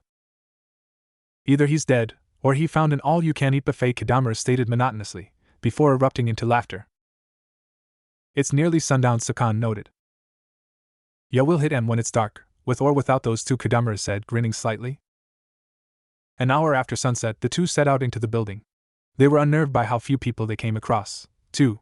That wasn't nearly enough, sure, they were utilizing a map, blueprints for the building they'd swiped from the Hokage Tower in their boredom, but still. That's when they found them bodies. At least a dozen of them, some unconscious, some bloodied and dead. Atop the pile sat a lone ANBU with silver hair. I wondered when you would show up, you're quite late, you know. Kabuto muttered as he removed the mask. Where are Tayuya-chan and Jirabu? We have no clue, Kidamaru said bluntly. Tayuya went missing, and we sent Jirabu to look for her. He didn't come back. Kabuto's nigh ever-present smirk faded. He is most likely dead then. Kidamaru and Sakan both flinched slightly. What could kill him? I don't like this, let's just get out of here, Kidamaru muttered. Very well, Kabuto sighed, opening the door he'd piled the bodies against. Who are you 2? Sasuke yelled as he caught sight of Kidamaru and Sakan. Come on, then let's get you out of here, and back to Orochimaru-sama, Kabuto said softly, cutting the chakra-draining bindings and seals from him swiftly, yet meticulously. Why should I? Sasuke yelled again. Because I'll kill you if you don't, Kabuto replied venomously, a sickening grin adorning his features as he pushed his glasses up the bridge of his nose. Sasuke scoffed as he let himself be freed. You sure they won't come after me again? Sasuke asked, silently wishing he could once more battle Naruto, and shove a fully charged Chidori through the blonde's face. Oh, they will, Kabuto sighed. Which is why I'll stay behind to clean up the mess we made. The remaining 2 of the Sound 4 eyed their superior suspiciously. Kabuto was not that generous. Are you sure? Sakan asked. You've proven your incompetence. The only thing left for you to do is escort Sasuke-kun to Orochimaru, Kabuto muttered spitefully.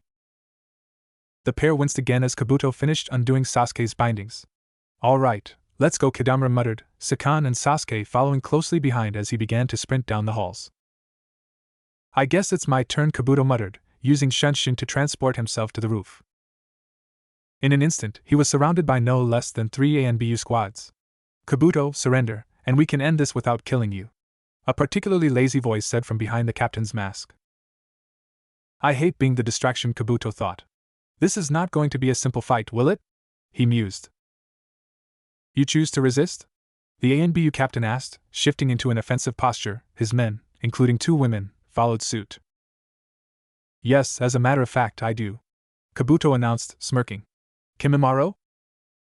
The dozen ANBU turned just in time to see 3 of their number bisected in a single swing by a monstrous beast with dark, almost reptilian skin, and massive bones jutting from its back.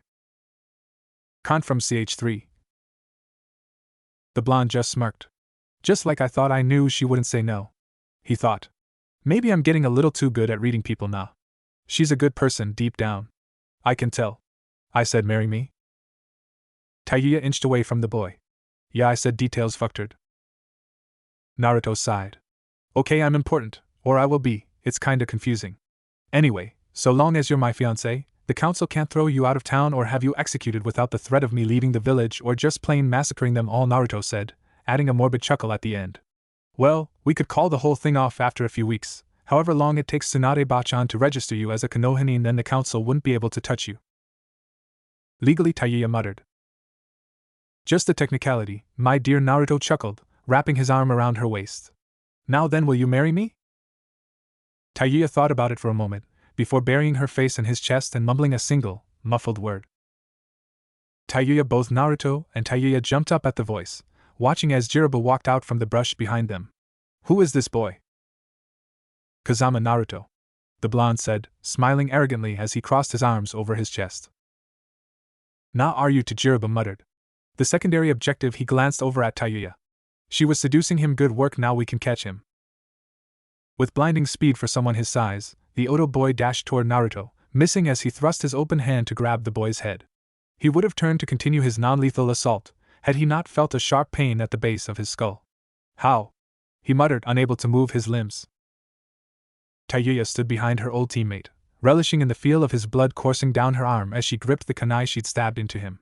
No one threatens my fiancé, Taiya said sternly, before smashing her foot into his back, sending him flying over the edge of the cliff that was Yandame's hair. Wow, Naruto muttered, staring at the lethal femme fatale before him. Fuck, I guess this makes me a nukenin, huh? Taiya asked, smirking maliciously. Hell, let's get you home and clean you up. I'll talk to Tsunade-bachan tomorrow morning, Naruto said, wrapping his arm around her waist once more as he led her back to his apartment. The pair walked back to Naruto's apartment in silence. Even after their arrival, they barely spoke. Taiya opted to take a long, hot shower while Naruto checked in with the Hokage, possibly find Taiya something to wear that didn't happen to have bloodstains on it. And so, here he was standing in front of Tsunade. You did what? She asked. Her normal violent tone held nothing compared to the calm voice promising years of excruciating pain she used now. I invited her into my home, Naruto said again. Tsunade-bachan, you have to understand. No, I don't, Tsunade said, rising ominously from her seat. If I didn't have all of my ANBU either looking for them, or guarding Sasuke, I'd send a team there now to apprehend her. You can't be serious, Naruto growled. I am very serious, Tsunade said, stalking out from behind her desk. And since I don't have any ANBU to send, I'll have to deal with her myself. Naruto saw the way she was heading toward the door. She could have used Shunshin, or the speed attributed to all ninja, but she didn't. It was as if she was daring Naruto to impede her. So he did. Obachan, Naruto muttered as he stepped in front of the door. You can't do this to her. Tsunade frowned. Stand aside. Naruto stood firm. You're disobeying a direct order from your Hokage. Naruto nodded. You realize I could have you hang for this? Naruto paused for a moment, and nodded. Is she that important to you? Naruto took a deep breath, letting the adrenaline pumping into his system in anticipation of the oncoming battle cool slightly. She's just like me, he said, causing Tsunade to pause for a moment. She's been alone for most of her life. I can tell all she wants is for someone to care about her. Naruto dropped into a defensive stance and firmly added, and I care about her. Tsunade looked down at the boy she thought of like a little brother or a son, trying to find the reason for his resolve in his eyes. Do you love this girl? Naruto's eyes shot open. He didn't have an answer for her. I don't know, he muttered. Tsunade took a step forward, and Naruto braced himself to receive one of her obscenely powerful punches. But it never came. Instead, he felt her arms wrap around him. Well then, if I can't take her in, could I at least meet the girl? She asked jovially. Naruto was dumbfounded. First she wants to kill her, now she wants to meet her? Tsunade-bachan, you're not planning anything, are you? The older woman looked down at the boy with a questioning glance. If I take you to see Tai-chan, you promise not to hurt her? Tsunade continued to look at the boy as if he just started speaking in tongues, until she saw the tears forming in his eyes. She instantly switched from overprotective sister to caring mothership. It's okay, I'm not going to hurt her, she started, before jokingly adding, unless she tries to hurt me first. Naruto chuckled. Don't worry, Obachan, I don't think she'll just attack some stranger. Naruto thought for a second. Hey, do you have any spare clothes? Tsunade cocked an eyebrow at the boy's question. Why would you need to know? Well, the stuff Tayuya was wearing got kinda bloody. Tsunade's eyes widened when Naruto said that, but he didn't show whether or not he noticed. She killed another Otonin that came after me, so her shirt at least is ruined. She killed one of her own for you? The older woman asked incredulously. Yeah, the fat one. Naruto never bothered to learn the names of the other three. They were just the girl, the fat one, the creepy one, and the one with the arms before he met Tayuya. Just a second, Tsunade said as she walked back into her room, which was there in case she stayed too late to bother going home. In fact, to date she hadn't ever slept in her proper bed, opting instead to use this room. I'll go see if I've got anything small enough. She's about your age, right? Well, yeah, Naruto started. But she seems a little well developed for girls my age. Tsunade chuckled. That probably means she's just older than you. But she doesn't look more than a couple years older, and yet he stopped himself, his face flushing crimson. Oh? Tsunade cooed, poking her head out of her room. Do go on now. Naruto swallowed hard. Well, she's about my age, but she's about like Shizune-chan? Tsunade's eyes widened slightly. That brat has no idea how big Shizune is, does he? She thought. Well now, that's impressive. Naruto looked down at his feet as she continued. She might wind up as big as me if she keeps filling out at that rate. As big as Obachan? Naruto's wide eyes twitched slightly. This just caused Tsunade to laugh. I guess I should grab something that'll fit anybody, huh? She muttered, grabbing one of Shizune's spare yukata. She'll never know. Shortly thereafter, Naruto led Tsunade and her two Chunin honor guards, since her A and B guards were indisposed at the moment, to his apartment. This is it, he muttered. Tsunade looked crestfallen. You still live in this dump? She asked. Didn't I give you the keys to the Kazama estate? The two Chunin looked at each other in shock and confusion before Naruto answered, rubbing the back of his neck. Hee, I guess I've just been a little too excited these days to remember everything. When they reached his door, the Chunin took up positions on either side of it, as Tsunade gestured to the door. After you? Naruto unlocked the door, led Tsunade inside, and was about to call out when they heard a yell. Damn it! The fucking water went cold. Naruto sighed in embarrassment. I guess the water heater gave out again. It was then, after the water shut off, that a beautiful redhead stalked out of the bathroom, clad only in a towel. Damn fucking water, at least it stayed hot longer than it ever did at that fucking snake fag's place, Tayuya said to herself. Hey, Tayuya-chan, Naruto said, finally announcing his presence. This led to a kunai stuck in the wall right next to his ear. Oh fuck. Naruto-kun! Tayuya yelled, rushing over to pull the knife from the wall. If I hadn't recognized you at the last second, she swatted him over the head. Don't sneak up on me like that. Naruto blushed as the nearly naked girl stomped away. Tsunade decided to make note of something, however, as her eyes widened slightly. That girl has a curse seal. Tayuya flipped the kunai around in her hand, ready to use it should the blonde woman turn hostile. What of it? The redhead asked. Why would one of Orochimaru's elites betray him? The Hokage asked in reply, tossing the clothes onto a nearby table, admittedly the only table in Naruto's apartment. Tayuya turned back to glare at the older woman. Do you have any idea what that fucking bastard put me through? Tsunade winced. She had some idea, and lucky me, I got fucked over more than the others for being a fucking bitch. She leaned forward, her glare intensifying. So then Tsunade muttered, backing up slightly. Tayuya sighed, closing her eyes and folding her arms over her chest, kunai still in hand.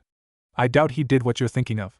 For some fucked up reason or another, the fucking snake fag wasn't catching as many women as men for his fucking experiments. She was starting to rant. So the few of us he did get his damned hands on got it worse than any man. She spat.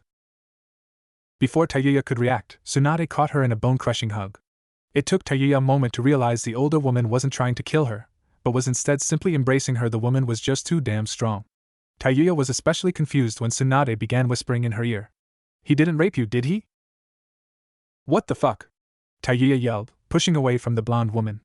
I may still be damned lucky to be a virgin, but there's no way in fucking hell that faggot of a snake fucker would ever lay a hand on me. Naruto couldn't help but blush as he realized he was hearing something he wasn't supposed to. He soon found himself backing away slowly, trying to stay out of the conversation. At least she's still a virgin and oh. Bad thoughts. Bad thoughts. Well, yes, I can see where you might have a point, Tsunade said. That explains why he'd never even look at me while Jiraiya was all over the place. Now that I think about it, he was a bad example to base my judgments of Jiraiya's perversion on. So just who the fuck are you anyway? Is my boyfriend bringing home strange women already? Tayuya spat playfully. Be boyfriend, Tsunade muttered. They're already oh boy. Yeah, the little shit cowering in the corner over there is my boyfriend. What the fuck's it to you? Tayuya scoffed. Well, technically he's my Tyu-chan. Naruto jumped in, grabbing the clothes Tsunade brought and pushing his personal vixen into the bedroom. We should be getting to bed now. The blonde blushed as he realized what he said. We should be getting you to bed now. Naruto pushed the protesting redhead into the room, tossing the clothes in and shutting the door. That's when he heard the chuckling what? He asked as he looked up at Tsunade. Oh, nothing, it just seems like little Naruto-chan's balls finally dropped, she continued, her fervent giggling. Naruto didn't appreciate being talked about like a 5-year-old. Hey! Naruto shouted. What's this interest in my personal bits all of a sudden, huh? She only laughed louder. Oh, it's nothing. Ugh, Naruto muttered, finally taking his weight off the door and walking over to her. About the meeting. Tomorrow rescheduled, just like you asked? Tsunade said, finally calming down. It'll be after this whole Oto situation dies down a bit. Meet me in my office at noon. Naruto nodded. Sure, Oba-chan. Tsunade then turned to leave, pausing in front of the door. Naruto, she started, turning back around. Have fun tonight, any? She added with a wink. Naruto's face flushed crimson as the older blonde fled the premises, cackling like a woman possessed. Obah-chan! Naruto yelled after her, watching the two Chunin both half-heartedly smile in embarrassment as they followed their Hokage back to her tower. Naruto couldn't help but smirk at his surrogate grandmother's antics. What the fuck are you smiling about, brat? He heard from behind him, instinctively turning on his heel. He then faced a sight at which he struggled to keep all of the blood in his face. Tayuya, in a bright red lace nightgown. Tayuya-chan, he muttered, hands clasped over his nose. What are you wearing? Tayuya shrugged. Fucked if I know, it's for sleeping, right? Please tell me you're wearing something under that. Naruto continued, failing miserably as he tried to retain what little composure he had left. Under? The old bitch didn't give me anything to wear under it, she muttered. That did it. Aside from the flimsy piece of fabric between them, which was little more than tissue paper to any decent ninja, she was naked. Naruto flung himself towards the bathroom, shouting something about a cold shower, but Tayuya could barely make sense of it. After Naruto finally got out of the shower, he stalked into his bedroom to swipe a spare blanket to sleep on the floor with, but was caught in the act clad only in his boxers. Naruto-kun, why the fuck are you sneaking around your own damn room? The blonde stopped dead in his tracks as the light flicked on, revealing a slightly irked redhead standing beside the switch. I didn't want to wake you up, Naruto said, rubbing the back of his neck. I was just going to get a blanket and sleep out on the floor or somewhere.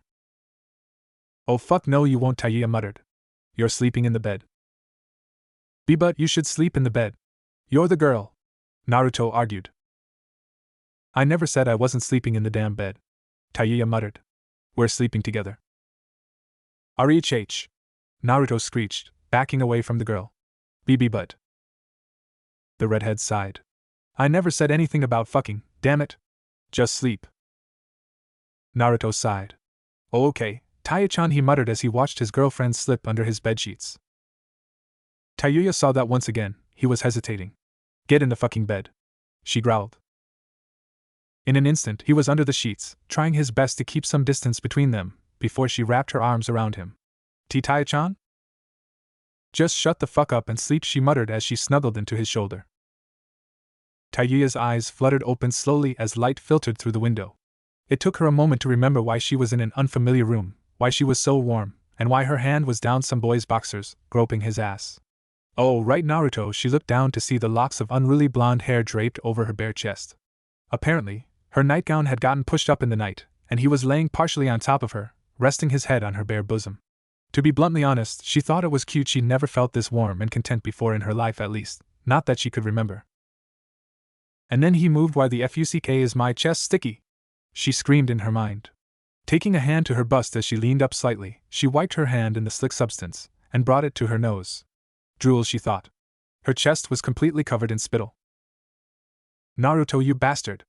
Tayuya yelled, causing her blonde boyfriend to jump out of the bed. This got him out of the range of the vengeful fist currently occupying the space his skull had previously. This, of course, gave him a full view of her nude form. Naruto shot back as a wave of blood sprayed from his nose.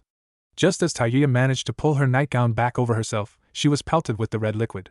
And now you ruined my favorite nightdress, admittedly, her only nightdress, but the point remained valid. Naruto cowered in the corner as Tayuya gave him a thrashing that reminded him all too much of Sakura, before stalking away into the bathroom to take a shower and wash the blood and spit off of herself. The closest thing Naruto came to a conscious thought was Ao. After her shower, Tayuya helped Naruto clean himself up, only giving him enough time afterward to clothe himself before dragging him out of the apartment. Okay, Naruto-kun, you're my boyfriend, so you get to pay for my new clothes. Tayuya muttered as she led him into a shop by his wrist. But Naruto started, before giving up with a heavy sigh. He wasn't getting out of this. Leading the blonde through the rows of clothes, she found something that made her smirk maliciously. The lingerie section. Oh, Naruto-kun, Tayuya cooed. I want to try on a few things, why don't you tell me what you like, any? Naruto simply stood there, gaping at the girl for about half a minute, while his left eye twitched relentlessly. Are you serious? He asked finally. Tayuya smirked maliciously. Oh fuck yes, you ruined my old one, so you get to help pick out my new nightdress, along with a few other necessities. Naruto silently let his eye twitch for another minute before he sighed and dragged himself forward. This isn't going to end well, he muttered. An hour and 14 nosebleeds later, Tayuya strode triumphantly out of the lingerie department with Naruto in tow, letting him carry the bags containing her 3 new nightgowns and 5 sets of undergarments. Another half hour later, and Tayuya added half a dozen sets of clothes to her boyfriend's burden. Can we go home now? Naruto asked under his breath as tears began streaming down his cheeks in mourning over the loss of his poor coin purse, Gamachan. Yeah, I suppose we can drop those off before Tayuya started, before a pair of A and BU dropped down, one in front and behind them, respectively. Uzumaki Naruto, the one in front of them, said. Curiously, his right arm was in a sling, and he had a gash along his mask that went down into his cheek, and by the way he held himself Naruto could tell his left leg was injured as well. You have been summoned by Hokage-sama, please come with us. Glancing over his shoulder, he saw that the ANBU behind them wasn't faring any better. He had what appeared to be bloodied bandages under a large rip in his uniform along the right side of his chest. The gray armor he wore over it had been replaced, but one could deduce from the shape and angle of the wound that it probably extended over his whole upper torso. Yeah, okay. Naruto muttered. In their condition, they probably couldn't take both Naruto and Tayuya, so the blonde boy could tell they were just an escort. Would you mind if I drop these off first? He added. Both ANBU glanced at each other before Tayuya spoke up. You're just here for Naruto, right? Must not swear, these are ANBU, damn it. If they get a grudge against me, I'm toast, she thought. At their nod, she held her hands out to Naruto. Here, hand those over, I'll take them home. You sure? Naruto asked as he held out the bags for her to take them. Yeah, just get done with the fucking crone and come home soon, Tayuya answered. Crone? One of the ANBU asked curiously. Tayuya cursed silently as Naruto took the initiative. Yup, Tsunade-ba-chan is really like 50. The pair heard a snicker from the more heavily injured of the ANBU, before he motioned for Naruto and his less injured partner to follow him. I'll be back soon, Taya-chan. Naruto yelled and waved back at the girl, who smiled before going on her way. So guys, what's Oba-chan want this time? The two fell silent at the blonde's question. Guys? He asked. The Uchiha escaped last night. The leader muttered. Naruto was thrown into such a shock that he stopped walking. If you want to know more, you'd better hurry up, I'm pretty sure I wasn't even supposed to tell you that much. In an instant, Naruto was flying forward at speeds even the injured ANBU were hard-pressed to match.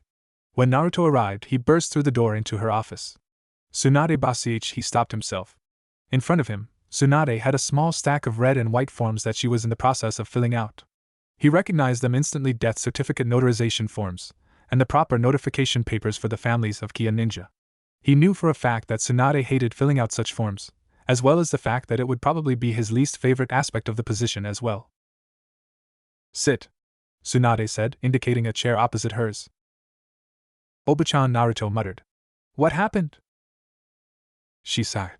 Your plan backfired, we underestimated the enemy. Naruto's eyes widened in shock, and his mouth hung agati. How many died? He asked after a few moments. 31 people, she answered, as stoically as she could, given the circumstances. 30? 31 people, Naruto muttered, dropping his head into his hands. By Kami, I got them all killed. Tsunade slammed her fist down on her hard oak desk, knocking him out of his stupor. Really, she was proud that she was mastering the art of not smashing things. It's not your fault. I gave the orders, and your information was accurate, she started, sighing. But there were a few wild cards we didn't account for. Yakushi Kabuto infiltrated the building masquerading as an ANBU himself, and used the element of surprise to get the better of those we placed there. But still, who died? Naruto asked, tears brimming in his eyes. Tsunade sighed again. 14 ANBU, 3 Jounin, 5 Chunin, and 9 members of the Hyuga clan, 8 branch members and 1 main branch. Naruto lunged forward, knocking down the stack of papers that perpetually stood on her desk as he landed on the desk, tightly gripping her shoulders. Hinata! Niji! Both fine, Tsunade said, letting the boy calm down and return to his seat before she continued. Hayashi wouldn't allow either of his girls near the operation site, and Niji, although he was injured during Kabuto's initial attack, was not seriously harmed. Only slightly bloodied and knocked unconscious. Naruto sighed in relief. But everyone else, Iruka-sensei, Kakashi-sensei, Super Fuzz, I mean Guy-sensei. Tsunade sighed again, this time much less obviously, however. Yumino Iruka was not one of the Chunin who confronted the Oto Nin. Meito Guy did confront them, but is currently recovering from minor injuries. They didn't even hit him, did they? Naruto asked, slightly embarrassed at the question for some reason as Tsunade smirked and shook her head. I'm surprised you didn't ask about me, Naruto heard from behind him, turning to see his politics tutor. You can be so troublesome. Shikamaru, Naruto muttered. You wouldn't fight if you didn't have to. The Nara boy glanced at the ceiling. True, he muttered. Tsunade-sama, the cracked mask ANBU from before started. If you are done with me, I'd like to go check on Kakashi-senpai. You are dismissed, Yamato, Tsunade said solemnly. Kei Kakashi-sensei, Naruto yelled. Hatake Kakashi was temporarily reinstated to the rank of ANBU captain for the duration of this operation, as we lack sufficient numbers to adequately perform all aspects of said operation. Tsunade started as she continued filling out one of the forms. He led the squads against Yakushi Kabuto and Kagae Kimimaro. He was one of the 3 ANBU to survive the confrontation, along with 2 of his subordinates, Yamato, who just left, and Yuzuki Yugao, who was also seriously injured. Kakashi-sensei, Naruto muttered as his tears spilled down his cheeks. How badly was he hurt? I don't think now is the time to discuss. How badly? Naruto yelled, causing the older blonde to wince slightly. His spine was the only thing keeping his top and bottom together. Tsunade spat abruptly. Now do you see why I didn't want to say it? She instantly regretted saying it when the boy in front of her broke down in tears. Hey, okay, so I might have been exaggerating a bit. It's still my fault, Naruto choked out through his heaves and sobs. Tsunade sighed before slowly rising out of her seat, walking around her desk, and firmly striking the boy across his cheek. I told you, didn't I? It wasn't your fault, she said before returning to her seat. And even if it was, I can't let anyone who can't even handle a few deaths on their conscience be the next Hokage. The blonde boy's eyes widened slightly. What? Do you think I like giving these kinds of orders? Or finding out that by my word people died? Tsunade continued, lacing her fingers just under her nose as she leaned on the desk with her elbows. I don't. And you won't either. She added, seeing the boy's tears stop for a moment. She sighed, knowing that now she had to keep him from crying again. Let's go visit Kakashi, then. I should probably check up on him, and the others anyway. And after that, you have a meeting with the village council, doesn't he, Tsunade-sama? A particularly lazy voice said from the door. Yes, after this crisis is dealt with, Tsunade muttered. Now, if you've got anything left to tell Naruto before his meeting, you'd better do it now, on the way to the hospital. That's frickin' brilliant, Naruto muttered as they passed through the doors and into the hospital. I find your lack of faith so troublesome, Shikamaru sighed. When have any of my ideas been anything but brilliant? Tsunade was amazed as she walked behind them. It really was brilliant. Who knew that Naruto would opt for polygamy, though she thought. Well, this'll mean he'll have at least 2 wives, a few more wouldn't hurt as far as the council's concerned. Okay, we'll go and check on Kakashi. Shikamaru, you go and handle the rest of the preparations for the meeting, Tsunade said before leading Naruto down one of the hallways. Yes, ma'am, Shikamaru muttered as he turned to leave. Why do I always get stuck with the troublesome jobs? Okay, Naruto, Tsunade said as they made their way down the halls. They'll still be sedated, but just in case, I'll need you to keep your voice down. Naruto nodded, and let himself be led into the room. He had to stifle an audible gasp at the sight that greeted him. However, Kakashi, the man who always seemed so invincible, so untouchable, was lying in a hospital bed in front of him, covered in red bandages and hooked up to a respirator. Were Naruto in a better state of mind, he would have found it hilarious that the one time he sees the man without his usual face mask, he winds up wearing a fogged-up oxygen mask instead. Of course, he didn't. He was too worried about what his sensei would think had he known it was Naruto that suggested their entire plan. In the bed next to him, there was a woman with long purple hair. Naruto could only assume it was this Yuga person Tsunade had spoken of. She was in a similar condition as Kakashi. They don't blame you, you know, Tsunade said, placing a comforting hand on Naruto's shoulder. I told them it was your plan from the start. Kakashi told me he had every confidence in your abilities. You didn't make a bad call, Naruto. How can you say that?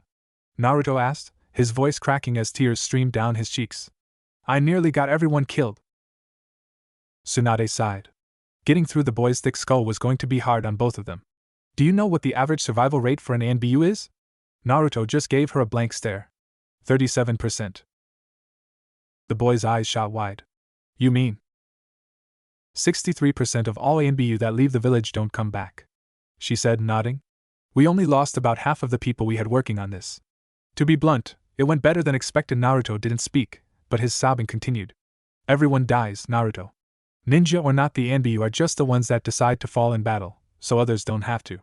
In the end, the same could be said of any decent Hokage. That's why none of them died of old age, she added, smirking as she ruffled the boy's blonde hair. And with that track record, I won't either. Ba-chan, Naruto yelled, looking up at the woman fearfully. Hey, I didn't say I was dying tomorrow, Brat Tsunade muttered, giving the boy a light bonk on the head. But truth be told, I never liked the thought of getting old. So I guess that's a good thing, huh? She added, lightly ruffling his hair again as she stared blankly at the wall. One could only wonder what was going through her head. You're already old, Naruto muttered, shortly before his skull cracked the linoleum of the floor. The woman sighed as she watched the boy rub his bruised and, in the case of his nose, bleeding face. Deciding she'd done a little too much, she began to heal the wound she dealt the boy when his words stopped her. I don't think I'll like getting old either. The elder blonde chuckled slightly. You won't have to worry about that for a good while, Naruto-kun. As she began repairing his broken nose, she added, You'll always be a little brat to me, though. And you'll always be an old hag to me, Naruto added with a smile of his own. Tsunade reared her fist back to give the boy another concussion, but instead sighed in resignation. He'd never stop calling her old.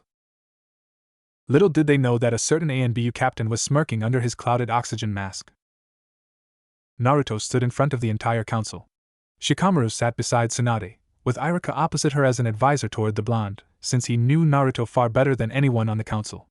All eyes bored down into his soul, and under the insane weight that would make most jounin buckle, this boy did the unthinkable. He smirked. What if I told you, Naruto started, an all-knowing edge to his voice that had gone unheard in the council chambers since the late Yondaime, that I held the key to your precious Sharingan? Under the insane weight that would make most jounin buckle, this boy did the unthinkable. He smirked. What if I told you, Naruto started, an all-knowing edge to his voice that had gone unheard since the late Yondaime, that I held the key to your precious Sharingan? Recap over, on with the SHIT. Everyone in the room, save Naruto and Shikamaru, either gasped audibly, or hissed as they sucked in air through gritted teeth, gaspers including Tsunade and Iruka. How is this possible? Hayashi, one of the many who still had his teeth grinding together after his snake-like intake, asked. Naruto let out a slow breath. He wouldn't admit it, but he was nervous. One of the things he practiced with Shikamaru was dealing with this sort of pressure, and learning to cope with it. Sadly, what they found worked best was smirking evilly and acting like you know more than everyone else there. Naruto found such a resemblance between himself and the old bastards he was now staring down that he'd actually made himself sick days before. It's simple, really all Kekkai Genkai start the same way, when two people with a specific gene, either a superior or unstable one, breed. Personally, I'd put my money on unstable. How dare you, Hayashi started again, only to be cut short by the blonde. When two people with unstable genetics centering on the same focal point, in this case the eyes, breed, there is a chance that the genes will react with one another, and thus make a Kekii Genkai, in this case, a Jujutsu. Similar Kekii Genkai can also be blended together to form a new one, as happened long ago when my ancestors intermingled with another Jujutsu-bearing clan, thus creating the Byakugan. Blasphemy, Hayashi cursed under his breath. The Byakugan is the oldest of Konohagakure's Jujutsu. Technically, yes. The Hyuga did join Konoha first, thus they are the oldest of Konoha's Jujutsu clans. Naruto said, shrugging his shoulders. So what if my clan came second? We were around way before you guys. We just never felt the need to argue about it. It is true, however, a new voice beside Hayashi stated, placing a large scroll before the Hyuga head. This newcomer was none other than his nephew Niji. The Byakugan was born of the Shinzenbigen, as stated in the Hyuga records. After looking the scroll over briefly, Hayashi grunted his disapproval, but let the subject fall. What does this have to do with the Sharingan? The Uchiha are derived from the Hyuga, not the Kazama. Niji immediately took this as his cue to gather up the scroll and leave. As one of the few people privy to Naruto's plans, he didn't want to be anywhere near Hayashi for the next few days. Hayashi-sama, Naruto started, crossing his arms as his smile began to fade. The Sharingan was the product of a union between our two clans. In other words, my children could possess the Sharingan, provided their mother was a Hyuga. Hayashi narrowed his eyes, the only sign left of the burning rage that welled within him. Then I take it you brought this up to sway the council and my clan into permitting you to marry a woman from my clan. Pretty much, Naruto muttered, shrugging. But of course, there's no guarantee there'll be any Sharingan from it. I mean, to be honest, I'm pretty sure it's something like a 50% chance it'll be either the Byakugan or my Shinzenbigen, or a quarter chance it'll be the Sharingan. And the other 25%? One of the other councilmen asked. Naruto shrugged again. No clue whatsoever. What do you mean? Red eyes aren't natural. Wouldn't you agree? Naruto muttered, more to himself than the council. They tried breeding together the Sharingan and Shinzenbigen once. I'm pretty sure that's how the Yuhi clan came about, just a botched mix. The representative from the aforementioned clan was furious, but it went unnoticed. Then again, they might have the most powerful Kekii Genkai in existence, and it's simply impossible to activate. The entire room went silent. It remained thus for another minute before Hayashi spoke again. Do you have a girl in mind? One from my clan. Well, Naruto started, rubbing the back of his neck in embarrassment. I figure it'd be wrong just marrying a girl I don't even know, and the only Hyuga girl I know happens to be your daughter. Anger in its lesser forms was completely lost on Hayashi now. He was practically foaming at the mouth in sheer rage, so much so that several people thought they saw steam rising from him, but shook it off as a mirage or hallucination. It was most surprising, though, that it was not Hayashi at all that spoke next. Hinata or Hanabi? One of the councilmen asked.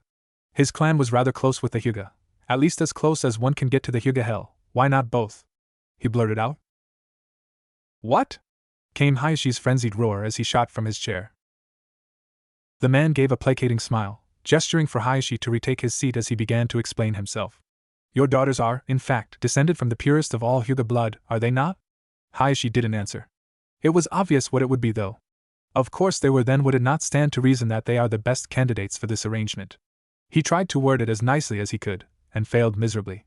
The girls were nothing but breeding stock as far as most of the council were concerned. Now, if the boy is correct in his assumption at the numbers, then clearly they would bear a child with the Byakugan to carry on as the head of your clan. They expected them to bear children. Many children, eventually one with the Byakugan would be born, and this logic began to sway many of the council. I would also need a girl without a Kekii Genkai to make sure the Shinzenbigen and my clan name are passed on. Naruto began again, bringing all eyes back to him. But I think I've got that covered. What do you mean? Hayashi asked. This was between him and the brat. Now everyone seemed surprised except for Shikamaru, even Tsunade. I figure my fiancé would be up to the job, Naruto said, shrugging and smirking once more. Fiancé? Tsunade yelled. Yeah. I asked her to marry me. Naruto yelled cheerfully, knowing Tsunade would be able to figure out who he was talking about. Kami, you don't mean, Tsunade muttered, apparently having been heard by Naruto, as he was vigorously nodding. Who is it you're talking about? Another faceless politician asked. Oh, her name isn't important, you wouldn't know it anyway. Naruto scoffed. What you should know is that she's a little older than me, and thus nearly of mothering age. This got the council muttering and talking amongst themselves. Truthfully, Naruto didn't plan on having kids for a long time, but they didn't need to know that.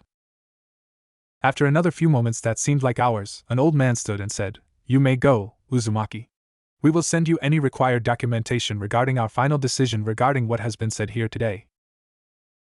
"Are you fucking serious?" Tayuya muttered, barely holding in her laughter. "Hell yeah," Naruto said, chuckling away. The looks on their faces were priceless, especially Hayashi. Naruto had just returned home from the meeting, and after a simple "how did it go?" from Tayuya, the blonde went to work regaling her with the finer points, what he thought of as the finer points anyway, of the meeting. Including how they now thought she was his fiancée, and the fact that Naruto was intent on taking multiple wives. "I still don't like the thought of sharing, you know," she muttered. Naruto groaned slightly and put up his hands in a comfortably familiar seal. "Not too often you'll have to, you know," Kage Bunshin said as it popped into existence behind her. "Hell, I'm the clone and I've got enough chakra to make dozens of clones." Tayuya scoffed. "So when I'm lonely, you're just going to stick me with some copy?" "Actually, funny story about that," Naruto muttered as the clone vanished into a cloud of smoke. "Everything my clones do, in a way, I do. I remember everything from their point of view, so even if it's a clone with you, I'll remember it like it was me, and really, it is me, or at least me when I make it. They think just like me and they've got all my memories." "Okay, whatever. Honestly, you'd never tell it wasn't me," Naruto said, waving his arms frantically as he childishly emphasized his words. Before he could continue his attempts to persuade the young woman into understanding, however, they were both interrupted by a knock at the door. Naruto made his way to the entrance to his home in an instant, flinging the door open with gusto, pleasantly surprised by who he saw. Tsunade Basi. Before Naruto could finish his words, he was flung through the room by a solid fist to his jaw. "I can't believe you of all people would get yourself engaged to a woman the same day that you met her. Married? Do you have any idea what that means?" "Of course not. You're 12 for Kami's sake." Tsunade raged, storming into the room and immediately pacing around like a predator itching to strike down anything that moved. "Hey bitch, you can't come in here and fuck around with my man just because you don't like what the fuck I am to him," Tayuya yelled. "Unfortunately, she just happened to be yelling at a pissed-off half-drunk Hokage and you," Tsunade snapped, turning her wrath upon the redhead. "You're barely older than he is. Hell, I bet neither of you are even old enough to get married. Damn those bastards on the council for okaying this shit," the older woman raved, too focused on the girl to notice Shizen sweeping past her and into the room Naruto flew into, fearing for the boy's life after hearing the resounding crash that had ensued. "I don't know who you think you are, but you're damned psychotic if you think I'd let Naruto marry some damned Odo whore he just met. Do you have any idea what the hell this would do to the rest of his life?" Tayuya smirked at the irony of it. "Why the hell would I?" she asked, choking on her voice as she tried to keep it calm and reserved. Having a crazy snake bastard yell at her for hours, she could handle. Having some perverted fag with a snake fetish scream at her, she could deal with. Having the one person she knew could keep her and Naruto apart insult her like this, that was just wrong. "Of course I don't, you bitch!" the girl screamed, tears beginning to form in her eyes. "How the fuck would I know how bad I'd fuck up his life? I've never had a boy so much as look at me before Naruto. Fucked if I know why he gives a damn about me, but he does." Tayuya slowly advanced on the older woman until she could smell the liquor on the blonde's breath. "And I'll be damned if I let you fuck up whatever it is we have, even if we're not getting married." Tsunade was easily taken aback by the redhead's outburst. One could even call it a sobering moment, one she dearly needed. "Not getting married? What do you mean?" Tayuya backed off a few feet before slumping back into Naruto's couch. Usually she was just a bubbling pot of festering rage, but exploding like that really took a lot out of her.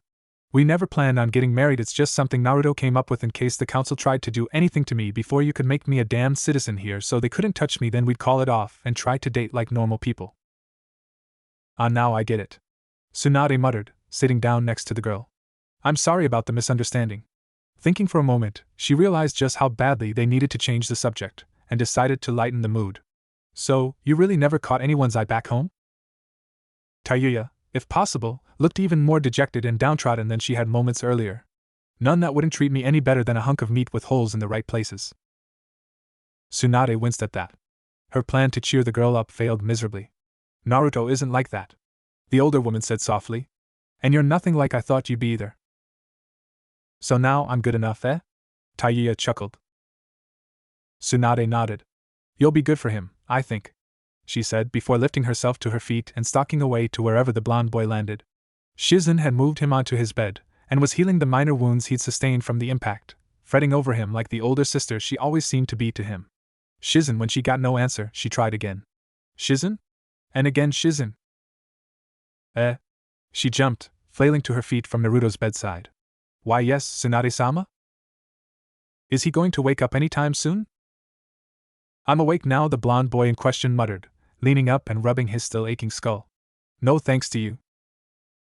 Well, we need to talk to you if you can, Tsunade continued. In private, she muttered, glancing over to the redhead that had followed her from the couch. Taiya grumbled a few inaudible curses before turning her back to the trio. I'll be in the shower. Tsunade sighed. The girl needed to hear it too, but from Naruto, not her. As soon as she heard the water start up, she nodded and turned back to the boy. You fucked up bad. Naruto's eyebrow twitched upward. You know, you've got a lot more in common with Taiya-chan than I thought, he muttered, causing the older blonde to pause for a moment. Deciding to think his statement over later, Tsunade continued. The council has agreed to permit a special case marital arrangement for you. In other words, you can marry as many girls as you want on a few conditions. Seeing the boy's face light up before falling into concern told Tsunade all she needed to hear about how much he wanted to know what his new rules were. The first is a minimum number of women. She hissed out venomously. I'm not going to tell you what the numbers are yet, but I am going to tell you that if you don't have a certain number of wives lined up at a certain age, the council is going to find them for you. I'm sure you don't want that. Hell no, Naruto mumbled. There's another stipulation that has something to do with that, but I'm sure you're going to hate this one, Tsunade started. Because your bloodline is so valuable, they're not going to let you leave the village until you've got an heir that can carry on in case you die on a mission. What? Naruto roared. They can't do that. That's ninja business, and they're the civilian council. What about Sasuke? They didn't make him leave an heir. They tried to, Tsunade said. There are quite a few records about the fuss they made over Sasuke's consistent refusals to do so. I knew he was gay, Naruto muttered under his breath. Even gay men can fill a cup, Naruto. He was just stubborn, something about not letting the council pick his clan's gene pool for him. I'm sure you don't want that either, right, Naruto-kun? Shizen asked, deciding to make her presence known again. Yeah, hate to say it, but Team had a point there, Naruto muttered as he bit down on his furrowed index finger. Still, what to do about that damn ban on me leaving? Well, all you need is an heir, Shizen mumbled, blushing slightly. Well, wait, what? Naruto asked, looking from one woman to the other. You mean have a kid, right? Shizen nodded. Don't you know any women old enough to bear children that you could talk to? Well, I am about what's the age group again? Naruto asked shyly. Around 15 to 45 is about the age women can have children, but 20 to 30 is usually the safe age. Naruto gave the older blonde a blank look as she spoke. He never expected her to answer the question at all. So, are you close to any women that age? Naruto struck a thinking pose, going over everyone he knew personally in the easiest way he could think of, in the order he met them. And then it hit him. Glancing between the older women, he blushed before tapping his index fingers together much like he'd seen Hinata do many times before. Does Hinata do this because she always feels as embarrassed as I do now? That doesn't make any sense, he thought, shaking his head to get his mind back on topic. Well, there's one girl young woman, I think she's the right age. I mean, I should know, I see her practically every day, Naruto chuckled, reverting back to a lesser form of showing embarrassment that he was far more familiar with, rubbing the back of his neck. But the boy added, sounding downtrodden. Well, she's like an older sister to me, I'm not sure if it'd be right. Tsunade and Shizen glanced at each other, both curious who the woman in question could be, moreover, who in all of Konoha was a big sister to Naruto. Well, Tsunade muttered, taking the initiative after the awkward silence. Why not ask her about it? Are you kidding? Naruto snapped. You can't just walk up to someone and ask them to bear your children. Tsunade and Shizen both blushed at that before simultaneously muttering right. Why not try something simple? Like making small talk and working her age in? Shizen asked half-heartedly. You did say that you weren't sure about her age. I thought it was rude to ask a woman about her age, Naruto stated cautiously. Well, it is, Shizen muttered. If you don't have any tact, Tsunade added. If you work it into casual conversation, then it's not as bad. TCH, well then, what about you, Shizen-chan? Oba-chan looks about as old as you, but I doubt you're 100 and something. Naruto dodged several swift punches and kicks from the enraged Hokage. I'm 28 years old, Shizen muttered with a strange conviction that halted the rampaging Tsunade and Naruto, both now looking her way and wondering why she was beat red. Why do you ask?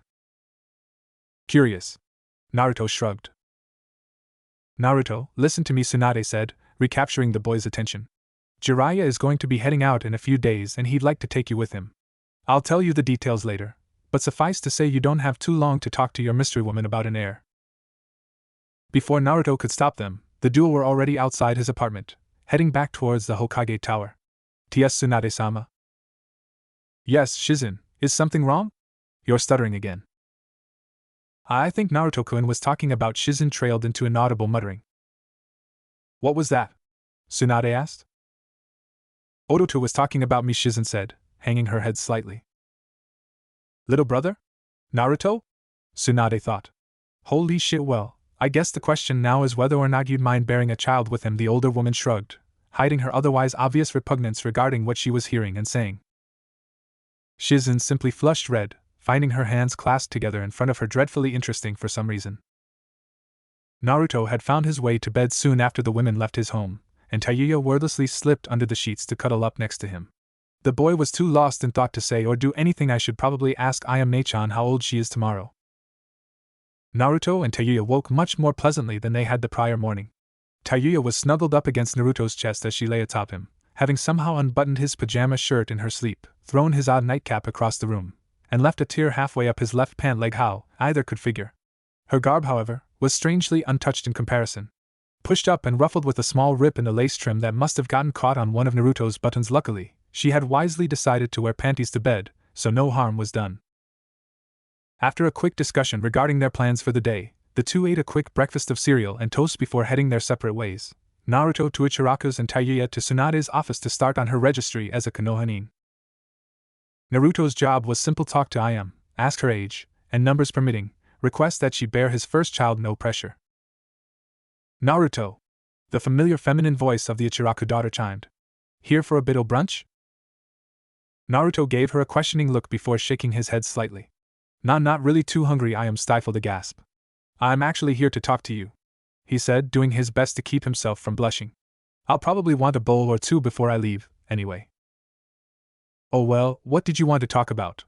Ayame asked as she began cleaning one of the bowls from an earlier customer. Well hey, where's the old man?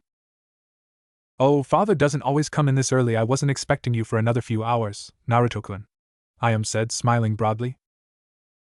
It must be tough getting old, huh? Naruto asked abruptly. Hey, he's not as old as he looks. This is my chance, Naruto thought, his eyes widening slightly. I bet you look pretty young for your age though, right? Ayame blushed slightly. Oh, stop it. If anything, I look older. I'm only 17, you know. Naruto thought, scrunching up his face a bit. Well, she's a little young, but not too much so. Still, I'll ask Tsunade first, and then ask to Ayame-chan if Oba-chan okays it. Well, I bet you get asked out a lot, huh? Every now and then, she answered. Why this sudden interest in my dating life? I'm not sure my boyfriend would appreciate it, she added with a rather flirty wink. Oh, boyfriend? Shit. Never mind then, Naruto said, smiling. What do you mean, never mind? Ayame asked, blushing brightly. Naruto sighed. Well, the truth is, there's this weird clan Kekkei Genkai thing, he muttered, shrugging. It just so happens the council's gotten themselves obsessed over mine, and now they won't even let me out of the village if. Naruto stopped himself, spinning around on the stool so that he faced away from her, hiding his reddened cheeks. If I don't leave my jeans behind just in case. So then Ayame started, her blush magnifying alongside Naruto's. Naruto immediately spun back to face her, an insanely wide smile plastered on his maw. Like I said, never mind, he said before hopping off of the stool and jogging away. I'll be back later. Ayame watched as the boy she thought of like a little brother ran off. I was kidding about having a boyfriend, she thought to herself. But then again, I like to draw the line at legal when it comes to guys. He's just too young. She nodded. So why the hell can't I stop blushing? Tayuya stood in front of the Hokage's desk, oddly silent as she waited for the older woman to speak. Well, you're just the person we wanted to talk to, right, Shizen? Without giving her assistant time to reply, she continued. Aside from Naruto-kun himself, anyway, we've got some papers for you to fill out, and a few things to ask you regarding Naruto's children. Tayuya scowled. I plan to birth a good number of the fucking runts. What's it to you? Shizen was next to speak. Naruto-kun has been restricted to travel within the city walls. When the redhead started glaring her down, Shizen quickly strung words together. Naruto can't leave until he has an heir we can breed even if he doesn't come back. After realizing what she'd said, she couldn't help but feel heavily deflated. You want me to dash? Tayuya started, until the Hokage interrupted her. Of course not, you're much too young to be a mother, she smirked. Of course, there are other options. Nodding to Shizen, she leaned forward and clasped her hands together in thought as if waiting for something. Shizen started before bowing as low as she could manage while standing. I would be honored if she took a deep breath before continuing, if you would permit me the privilege of bearing your lover's first child. To say Tayuya was shocked would be a monumental understatement. Why the fuck would I be okay with it? I've always wanted children of my own, Shizen said, rising from her bow. But I've never found anyone I could settle down with, and now Naruto-kun needs a child to restore his full shinobi status. Two birds with one stone? Tayuya asked, an edge of irritation in her tone. Shizen nodded slowly. Well, don't think I'm going to be fucking fine letting some bitch twice my fucking age fuck my man. Tayuya paused for a moment before her stance faltered, letting her body sink to mirror her own depressive state. But I'm not ready to be a mom. And for Naruto to get his right to travel back, he needs a child, preferably a son, Tsunade said, getting odd looks from the other two, causing her to drop into her thinking pose, with her hands clasped and hiding the lower half of her face. A woman can give birth to only one child at a time, while a man, like Naruto, can have several children at once with more than one woman. Tayuya and Shizen nodded in understanding. I don't like saying it, but the council has at least one good point. Naruto's bloodline is important. Personally, I hate the Uchiha as much as the next person in their right mind, but the Sharingan is damn powerful, not to mention Naruto's own Shinzenrigan. Well then, Shizen started, walking up to Tayuya. Should we give Naruto-kun the good news? Yeah, sure, why the fuck not? Tayuya muttered, leading the older woman out of the office. Just then, the trio heard an odd cry in the distance. It sounded like squealing? Tayuya and Shizen just shrugged it off, but Tsunade knew better. It looks like Hinata-chan just found out who she's marrying. Naruto also heard the odd shriek of joy, but he didn't know what to make of it, so he just kept walking on his way to Tsunade's office, oblivious to the fact that Tayuya and Shizen were already on their way straight back to their apartment. Once he arrived, Tsunade looked rather surprised to see him, mostly because he actually chose to open the door instead of kicking it in. Oba-chan? He asked, walking up to her desk after seeing that the room was empty aside from the Hokage herself. Wani-chan didn't work out. Turns out she's got a boyfriend or something. Figures, eh? Tsunade's eyes shot open for an instant before slowly returning to normal. You mean you weren't talking about oh dear? Tsunade muttered. What are you talking about? Oh, nothing, Naruto, just be sure you head home soon. Like now? Actually, I was kinda hoping you'd let me check on Kakashi-sensei again, see how he's doing, you know? Naruto muttered, causing Tsunade to sigh. Okay, one quick visit, and then you get your ass home to sleep, Tsunade said as she rose to her feet and led the way. Knowing the boy would be rather curious as to her intentions, Tsunade quickly thought up an excuse. You need to rest up for the mission I've got planned for you tomorrow. Shit. Mission? What mission? Naruto asked, half ecstatic with a surprising amount of frustration and anxiety mixed in. I can't leave the village, remember? I'm pretty damn sure there's no decent missions inside the village. Oh, you'll find it's rather important to you. Yeah, that works, she thought as she came up with the perfect mission for him.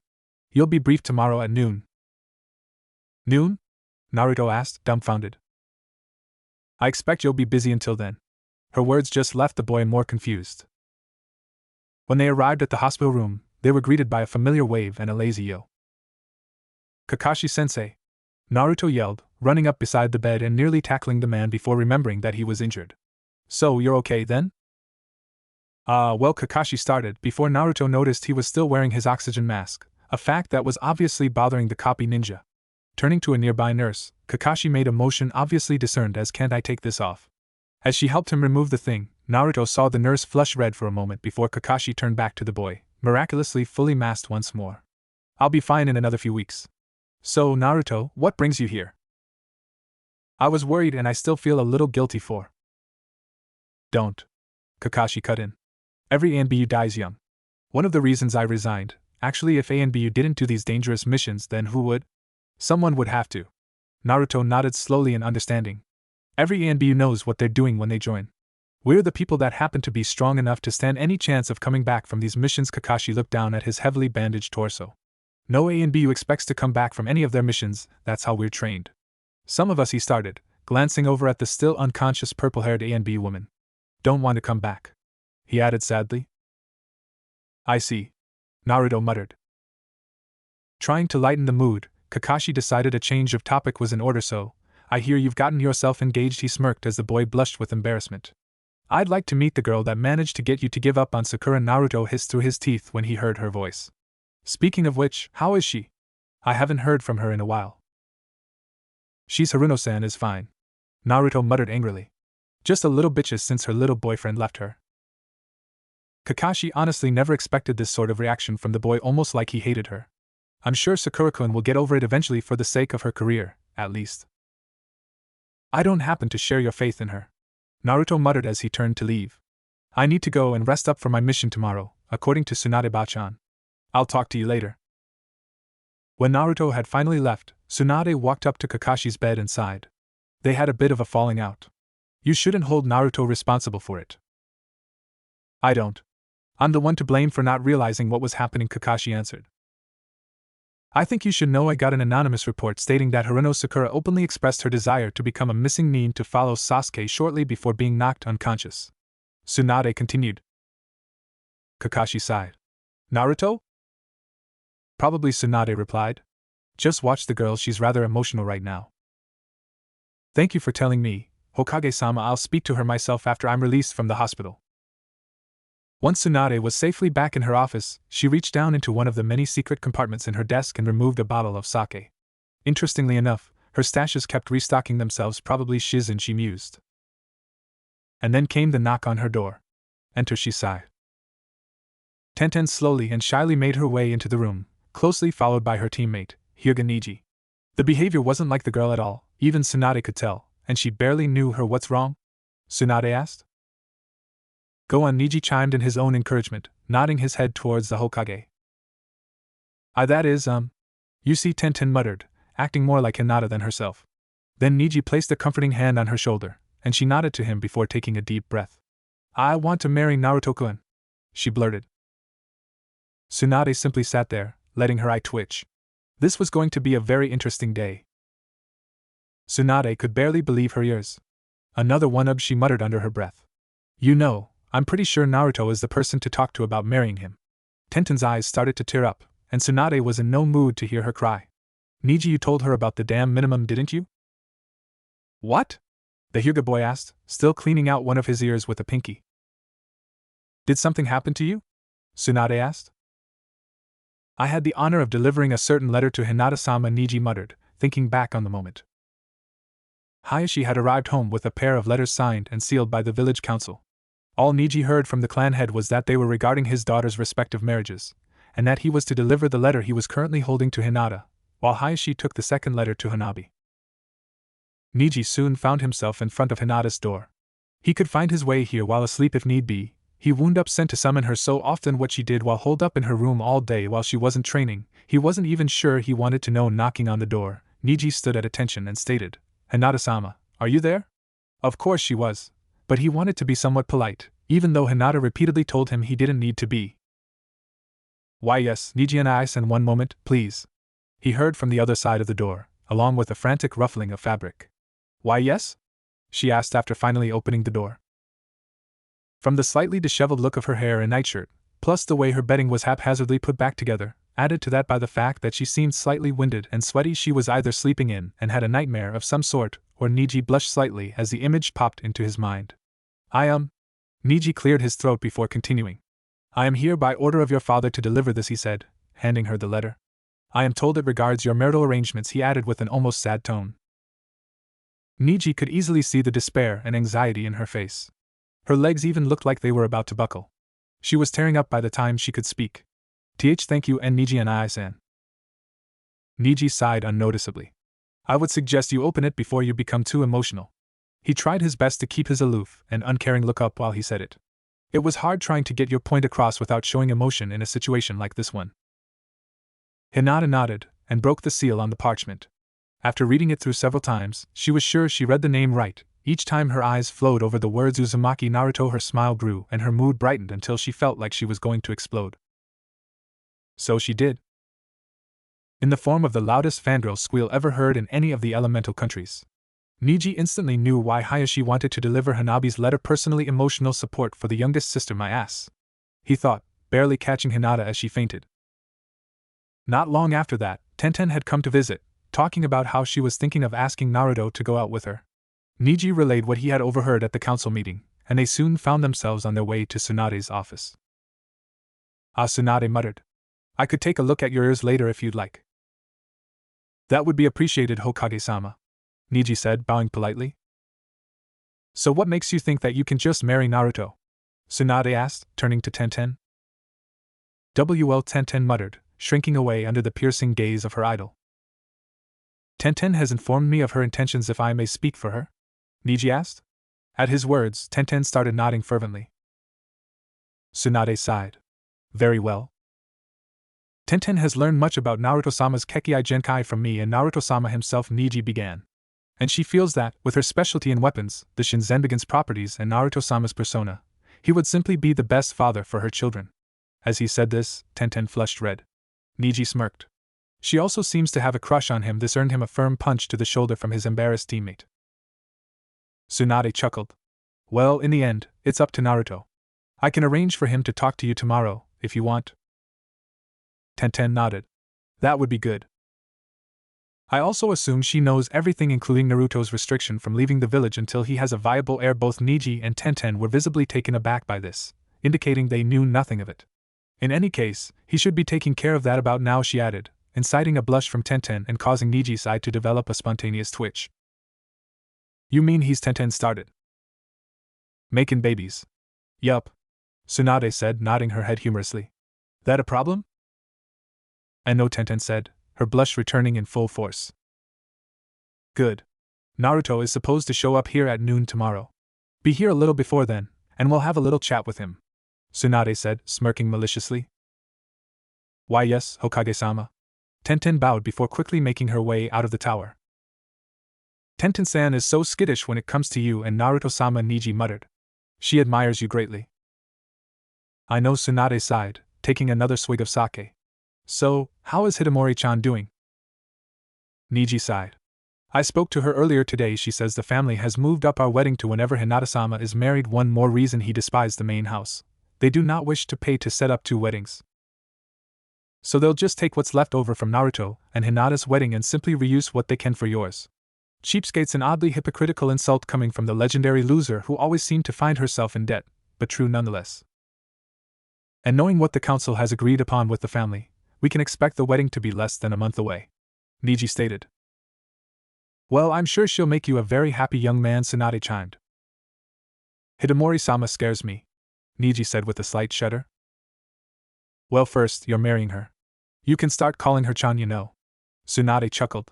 And second, if you actually spent some time with her, maybe she wouldn't be so scary. Even if you've got reason to be scared of her, I'm sure you could soften her up after a while, ask her out on a date, or something. Niji nodded. I think I might try that. You'd better. Marrying a girl you've never even been out on a date with? Shameful, she muttered, smirking.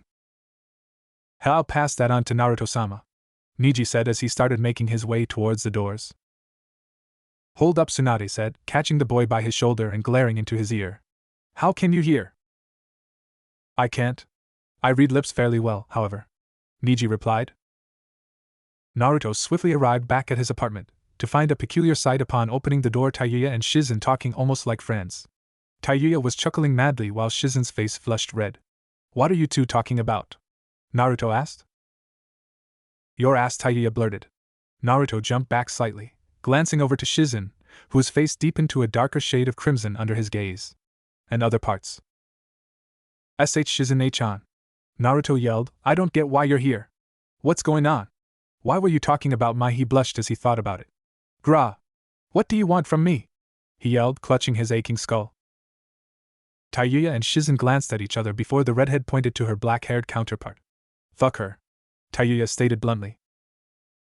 Naruto stood, glancing from Tayuya to Shizen, his blush steadily darkening. After a moment, his eyes started twitching, and then a trail of red began to drip from his nose. Tayuya barely caught the boy as he fainted. Is Naruto-kun okay? Shizen asked. The redhead looked down at the boy, wiping the blood away. He's fine. Hyuga Hinata was dancing on air, flitting through the halls with the letter she'd received from the council clutched tightly to her chest. She just had to find someone, anyone to talk to so she could shout to the world that she was marrying the boy she loved. Unfortunately, the first person she happened upon was an unusually downtrodden Hanabi. Hanabi-chan!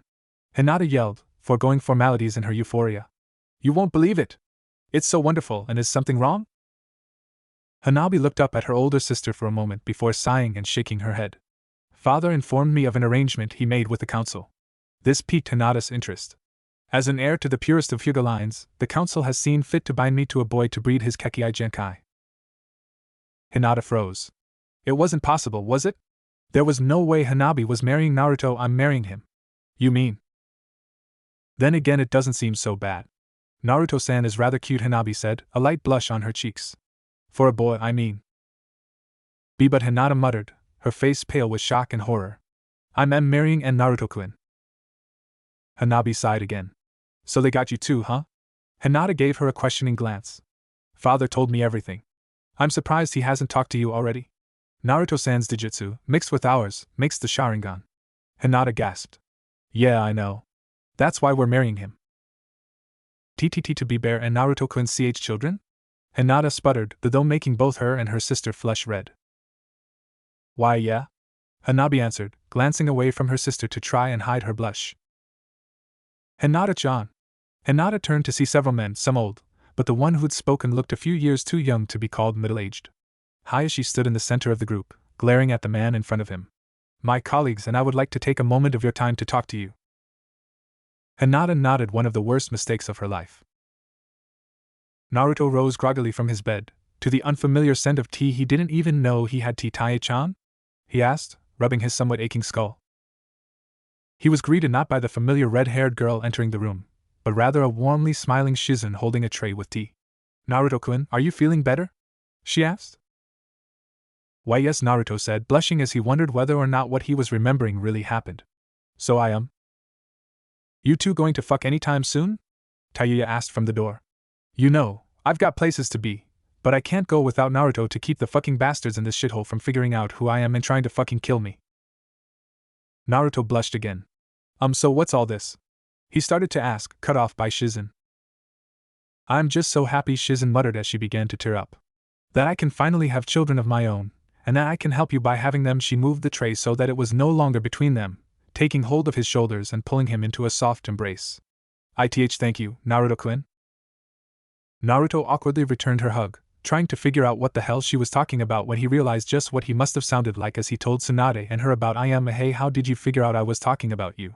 He asked, an indisputably fake smile plastered over his features, but no one seemed to be able to see through them so far. Tayuya just stood in the corner and scowled. The redhead stalked out of the room, shutting the door behind her as Shizen released Naruto. I just knew, she answered, smiling. So Naruto muttered, his face flushed red. What do I do now? Well, first you take your clothes off, Shizen chuckled as she began to undo her yukata. Naruto's face was completely crimson as he saw Shizen, in nothing but a pair of panties. Oh wow. Here, let me help you, she said, taking hold of the latch of his pants. Naruto wanted to struggle free, but knew it wouldn't do any good. Shizen was Tsunade's apprentice as far as he knew. She could be just as scary as her teacher. There we go, she muttered as she finished pulling his shirt over his head. And thus the two sat there for a moment on Naruto's bed in nothing but their underwear. I think I know what to do now, but why don't you start? Naruto sputtered. Nervous about your first sexual experience? Shizen asked, eliciting a nod from the boy. I was too, don't worry, it's normal. She added, reaching out for his hand and pulling it to her. Shizen-chan. Baby steps, and Naruto-kun? Shizen smiled, blushing. She was obviously just as nervous as Naruto, even if she was a bit more forward. Yeah? Naruto muttered. Her hands returned to his shoulders, but Naruto's hand remained on her chest, giving it a tentative squeeze. She blushed brighter, but nodded for him to continue. At this, he began to inch forward. When he'd closed half the distance between them, his other hand found her chest as well, and he felt her slowly pulling him towards her. After what seemed like an eternity, Their lips met, sending a pleasant shudder down Naruto's spine. Naruto spent the next half hour familiarizing himself with Shizen's body, doing so as innocently as he could. He couldn't stop himself, however, after the way she'd responded so positively to him needing her, or his tongue combating with hers after the first few moments. Naruto had let one hand leave her chest to explore the remainder of her body, mainly her back and stomach, ending behind her neck, deepening their kiss. "Shizen-chan?" Naruto asked, pulling away and giving the older woman a quizzical look. "Don't worry," Shizen said, nodding towards the boy's lower regions as she pushed off her undergarments, giving Naruto the idea that he was supposed to do the same. "I've got some experience in this stuff." When both were completely nude, Shizen was lying down on Naruto's bed, while he sat back on his haunches at her feet. "You do?" Naruto asked, taking in the magnificent beauty that was her fully nude form. Shizen giggled. "Well, it's good to know you like what you see," she chuckled, causing Naruto to immediately cover his manhood, blushing profusely. "Oh, don't be embarrassed, I've seen worse from men twice your age." Naruto's eyes widened slightly, and he slowly let his arms fall to his sides. "Why, you have?" She nodded in response to his question, motioning for him to come closer. "Shizen-chan?" he asked as he held himself suspended over her. "Okay now, nice and slow your first time, any?" she asked, guiding him down with her gentle touch. When she finally pulled him into herself, she added, "Now push, Naruto-kun." As he thrust himself into her, he could have sworn he saw her wince slightly, but he shrugged it off. She couldn't possibly have been a virgin. "Shizen-chan? What now?" The older woman was breathing heavily, and in a husky, eager voice replied, "In and out, Naruto-kun, in and out." Niji swallowed hard as he approached the door leading to the bedroom of his future wife. He'd waited until nearly sunset to speak with her because honestly, he couldn't work up the nerve to do so earlier. There was no founding for his uncharacteristic lack of confidence and arrogance when it came to asking Hitomori to go out with him. He'd even picked the perfect thing to do that day, a walk through the park, followed by watching the sunset on a hill that his team often trained near. And thus the entire reason he needed to ask her to go now was to make it to the hill before the sun had set. He knew there was no reason to be nervous. A. She was not only engaged, but 12, he wouldn't be walking in on anything like an affair when he knocked on the door. B. This was the woman he was going to spend the rest of his life with whether he wanted to or not. Nothing he said or did around her would change that. C. He was scared of her. One false move and she could try anything. Then again, no matter how much she seemed to remind him of cold, heartless Hanabi, she was branch house just like him, so she couldn't possibly use his cursed seal. D. He didn't care what she thought about him. He's never liked her, really, he never has. Right? It all made perfect sense. He simply couldn't figure out how just yet. He took a deep breath and knocked on the wall next to the sliding rice paper door that led to her room. Much like his and all other branch family bedrooms, they weren't given as much right to privacy as main branch, nor did they have the safety of a wooden door. He could simply rip his way into her room if he wanted. After a moment, she slid the door open and stared him coldly in the eyes. "What do you want?" she asked as she folded her arms over her chest. He had to admit, for all her personality flaws, her physique was flawless. In her slightly baggy branch family-made robes, her figure was hidden perfectly, although you could tell it was just barely so. Her eyes were fierce and determined, much like his own, and a slightly lighter shade of lavender than was normal for the Byakugan. He only knew of 3 people that had noticed this about her eyes, himself and her parents. Her cheeks were slender and her mouth was slight and cute, especially with the small amount of lipstick she usually wore. Her blue-black hair was always tied back in a neat ponytail that grew ragged near where it ended midway down her back, giving her an almost feral quality while also showing her ear piercings to the world, 2 in her left ear and 1 in her right. The first pair of piercings were ordinary enough, simple dark blue crystal studs in each ear. Niji had always admired that she'd been defiant enough to get a second piercing in her left ear just above the first, which always held a thin silver ring. When he saw all of this, he realized just how little he knew about her. Bowing slightly, he answered, "Hitomori-chan, I would like to request your acquaintance this evening." He mentally slapped himself for that too formal. He smirked as he thought of the most informal person he knew. What the hell? He chuckled in his mind. Rising from his bow, he reached his right arm back to scratch his neck as he'd seen the goofy blonde do countless times, and glanced over her shoulder and into her room. What he saw made him smirk. "Would you go out with me?" he asked casually. He barely caught the smirk on her lips before she hid it under a scowl. "We're going to be married to one another. A date seems like a pointless and unorthodox waste of time, wouldn't you agree?" Niji gave the most sincere smile he could, which wasn't much more than a smirk, and said, A friend of mine once taught me that you can't always go by tradition alone if you want to live life for yourself. She smiled warmly at his reply. Just what I wanted to hear. Wait there for a moment, while I change into something more appropriate for an outing, she said, sliding the door shut behind her.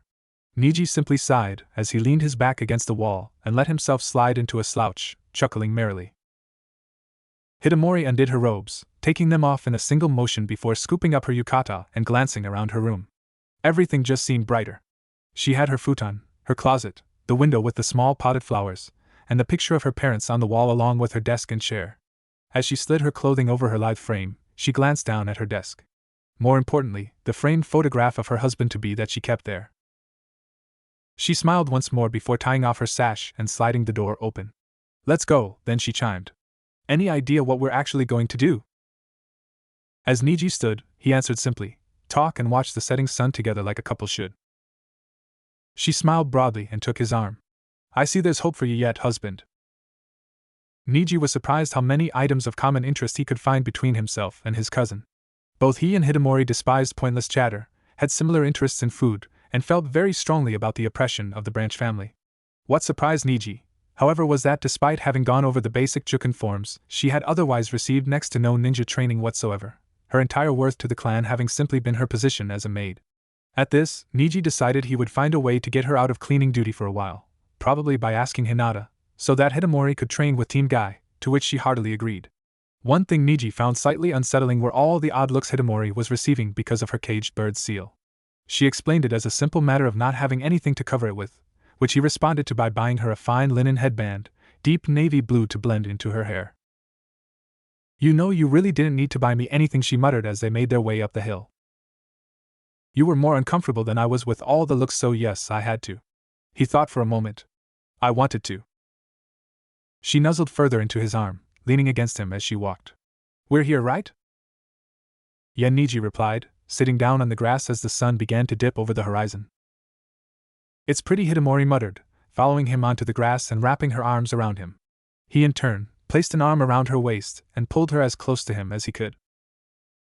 Once the sun had set, and the colors on the clouds began to fade, Niji yawned and leaned back into the grass.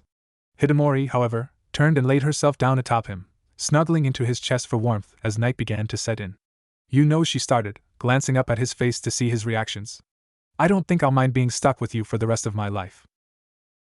Niji chuckled in response. I don't think I'll mind either. Just remember to take me out on lots of dates before we're married. I will, Niji said. After a few moments staring at the stars, he decided it would be best to head home for the night. Hidamori-chan? Looking down, he saw the girl in question sound asleep. Oh well, at least she's warm, he thought, wrapping his arms around her to try and keep her warm before drifting off to sleep himself. After several hours, Shizen was thoroughly exhausted. Naruto-kun, she panted. I'm tired. Naruto had been resting at the moment as well, and pulled himself up for a moment to look down at her. All okay, he said, lowering himself back onto her and nuzzling into her chest. We can go ahead and sleep for a while. For a while Shizen mused before she drifted off to sleep with her young lover safely nestled in her arms. Niji awoke at dawn, dew completely covering both him and the girl he was still laying under. Hidamori-chan? Wake up, he muttered, jostling her slightly to rouse her from her slumber. And Niji? She asked as she pushed herself off of him, hanging over the boy with a broad grin as she looked into his eyes. You know, she added, dipping herself down and pecking her lips to his. That was our first night together. Niji's cheeks tinged pink as he pulled himself out from under her. Yes, it was, he replied. Last night was fun, she muttered. I don't mind if you want to sleep with me again. Before he could get any ideas, she quickly added, just as long as you know I'm not letting anything intimate happen until we're married. Niji chuckled. Fair enough. When the pair had finally returned home from their night in the training grounds, they decided it'd be best to clean up a bit before trying to talk Hinata or Hayashi into letting Hidamori have the day off. Unfortunately, nothing seemed to be going as planned these days, and Niji and Ai-san? Niji spun on his heel to face his eldest cousin. Hinata-sama! I wasn't expecting to see you here. Even Hinata could tell there was something wrong with this. Wait a second, ruffled hair, a bit sweaty, disheveled clothes, they're even a little muddy and have grass stains. Ayo, Kami, you too, Hinata mumbled, causing the pair to glance at each other in confusion. You slept with her? Niji and Hidamori both blushed at Hinata's outburst. Niji was about to deny everything before Hitomori spoke up. So what if we did? Hinata flushed red, twiddling her fingers in embarrassment. Aye. Out with it, girl, Hitomori blurted. Apparently, she wasn't used to talking to main branch Hyuga. I need advice, Hinata snapped. The pair she was addressing felt their cheeks faintly redden. I need help. Why with that, she mumbled, poking her fingers together and hoping they understood. Niji's cheeks grew crimson. Hinata-sama, you shouldn't be thinking about that at your age. When Hinata gave him a confused glance, he sighed. I'm sure Naruto-sama is a wonderful boyfriend, but you cannot let yourself be dragged into situations that you feel uncomfortable with. Choose the pace your relationship progresses yourself. If Naruto-sama doesn't like it, then I will be forced to reassess my opinion of him. Yes, Niji and Hinata replied with a curt bow before scurrying away. So let the girl decide, eh? Hitomori chimed. Why yes? Niji responded. That is how things are done, right? Not always. She started walking back toward her room. But I guess you can have a little fun for thinking so, Hitomori sang seductively as she rounded a corner in the halls. Niji blushed a deep crimson as he skittered along after her. Naruto yawned and stretched as the sun bled through the window. He immediately wondered why his bed was quite a bit softer than usual, finding a naked woman under him. Shizu any? Oh right, he remembered the happenings of the night prior, letting out an oddly lecherous giggle as he reached out with both hands and began massaging her chest. Oh Shizuyan-chan, he cooed. The older woman moaned in her sleep before seemingly realizing what was going on and shooting up, nearly knocking the blonde to the floor. And Naruto-kun. So we really. You were my first, Shizen-chan, Naruto said solemnly. That means a lot to me, and well, thank you. Why you, Shizen muttered, catching his attention. You were my first, too, Naruto-kun. Why, you really were a virgin, he cried. I thought maybe when you acted a bit weird at first, but. Shizen put 2 fingers to his mouth, silencing him. Do you remember what you promised me when we woke up? Naruto gave off a lecherous grin. Okay, Shizen-chan, he muttered before reinserting himself into her. Hinata let out a dejected sigh as she walked aimlessly through the halls of the Hyuga compound. She seemed vaguely familiar with the place she was at, but in her state, couldn't tell north or west from down or up. Thus her surprise when she found herself dragged into a room off to the side. Nei-san, Hanabi muttered. Hinata found herself in Hanabi's room. So that's why it seemed like a familiar hallway. What is it, Hanabi-chan? I am going to be sleeping with the same man as you, Hanabi said suddenly, both sisters flushing at the words. It was meant as a question, but said like a statement. Why yes you are, Hinata answered. She'd thought about it quite a bit since she'd heard, and now she knew her sister had as well. It was rather unsettling to know that the man you intended to let inside you would probably spend just as much of his time in your sister. This is going to be an awkward marriage, isn't it, sister? Hanabi asked, looking down at her hands. Yes, if we let it, Hinata answered. Hanabi looked confused for a moment before Hinata continued, both sitting down on Hanabi's futon to make talking at least a little easier. If we get used to the idea and comfortable with each other, then you and I should be able to live like most other married women. See comfortable, Nei-san? Hanabi asked. At her sister's nod, the younger girl began inching towards a confused Hinata until their lips met in a chaste kiss. For some reason, Hinata couldn't bring herself to move before Hanabi kissed her, but afterwards she sputtered backwards in utter confusion. Hanabi-chan. What are you doing? Hanabi muttered, looking thoroughly trounced. I just thought that maybe we'd be more comfortable. Tears began to form in her eyes, and she started to sniffle. Hanabi-chan, do you like me? Hinata asked, returning to a more natural sitting position.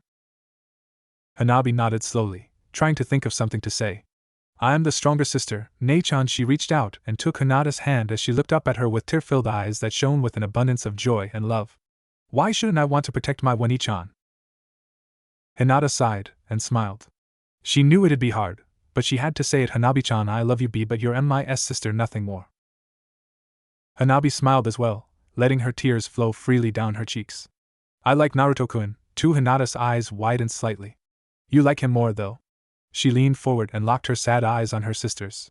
I was wondering if you wanted to practice for Naruto-kun. Hinata smiled, nodding. What could it hurt? Leaning closer to Hanabi, she outstretched her arms until they met in a soft, sisterly embrace, their lips pressed together in an innocent kiss. Naruto and Shizen were taking another break, simply cuddling until Shizen said she was ready again, before she shot up as far as she could with Naruto's weight on her chest. Naruto-kun, don't you have a meeting with Tsunade-sama today? Oh shit!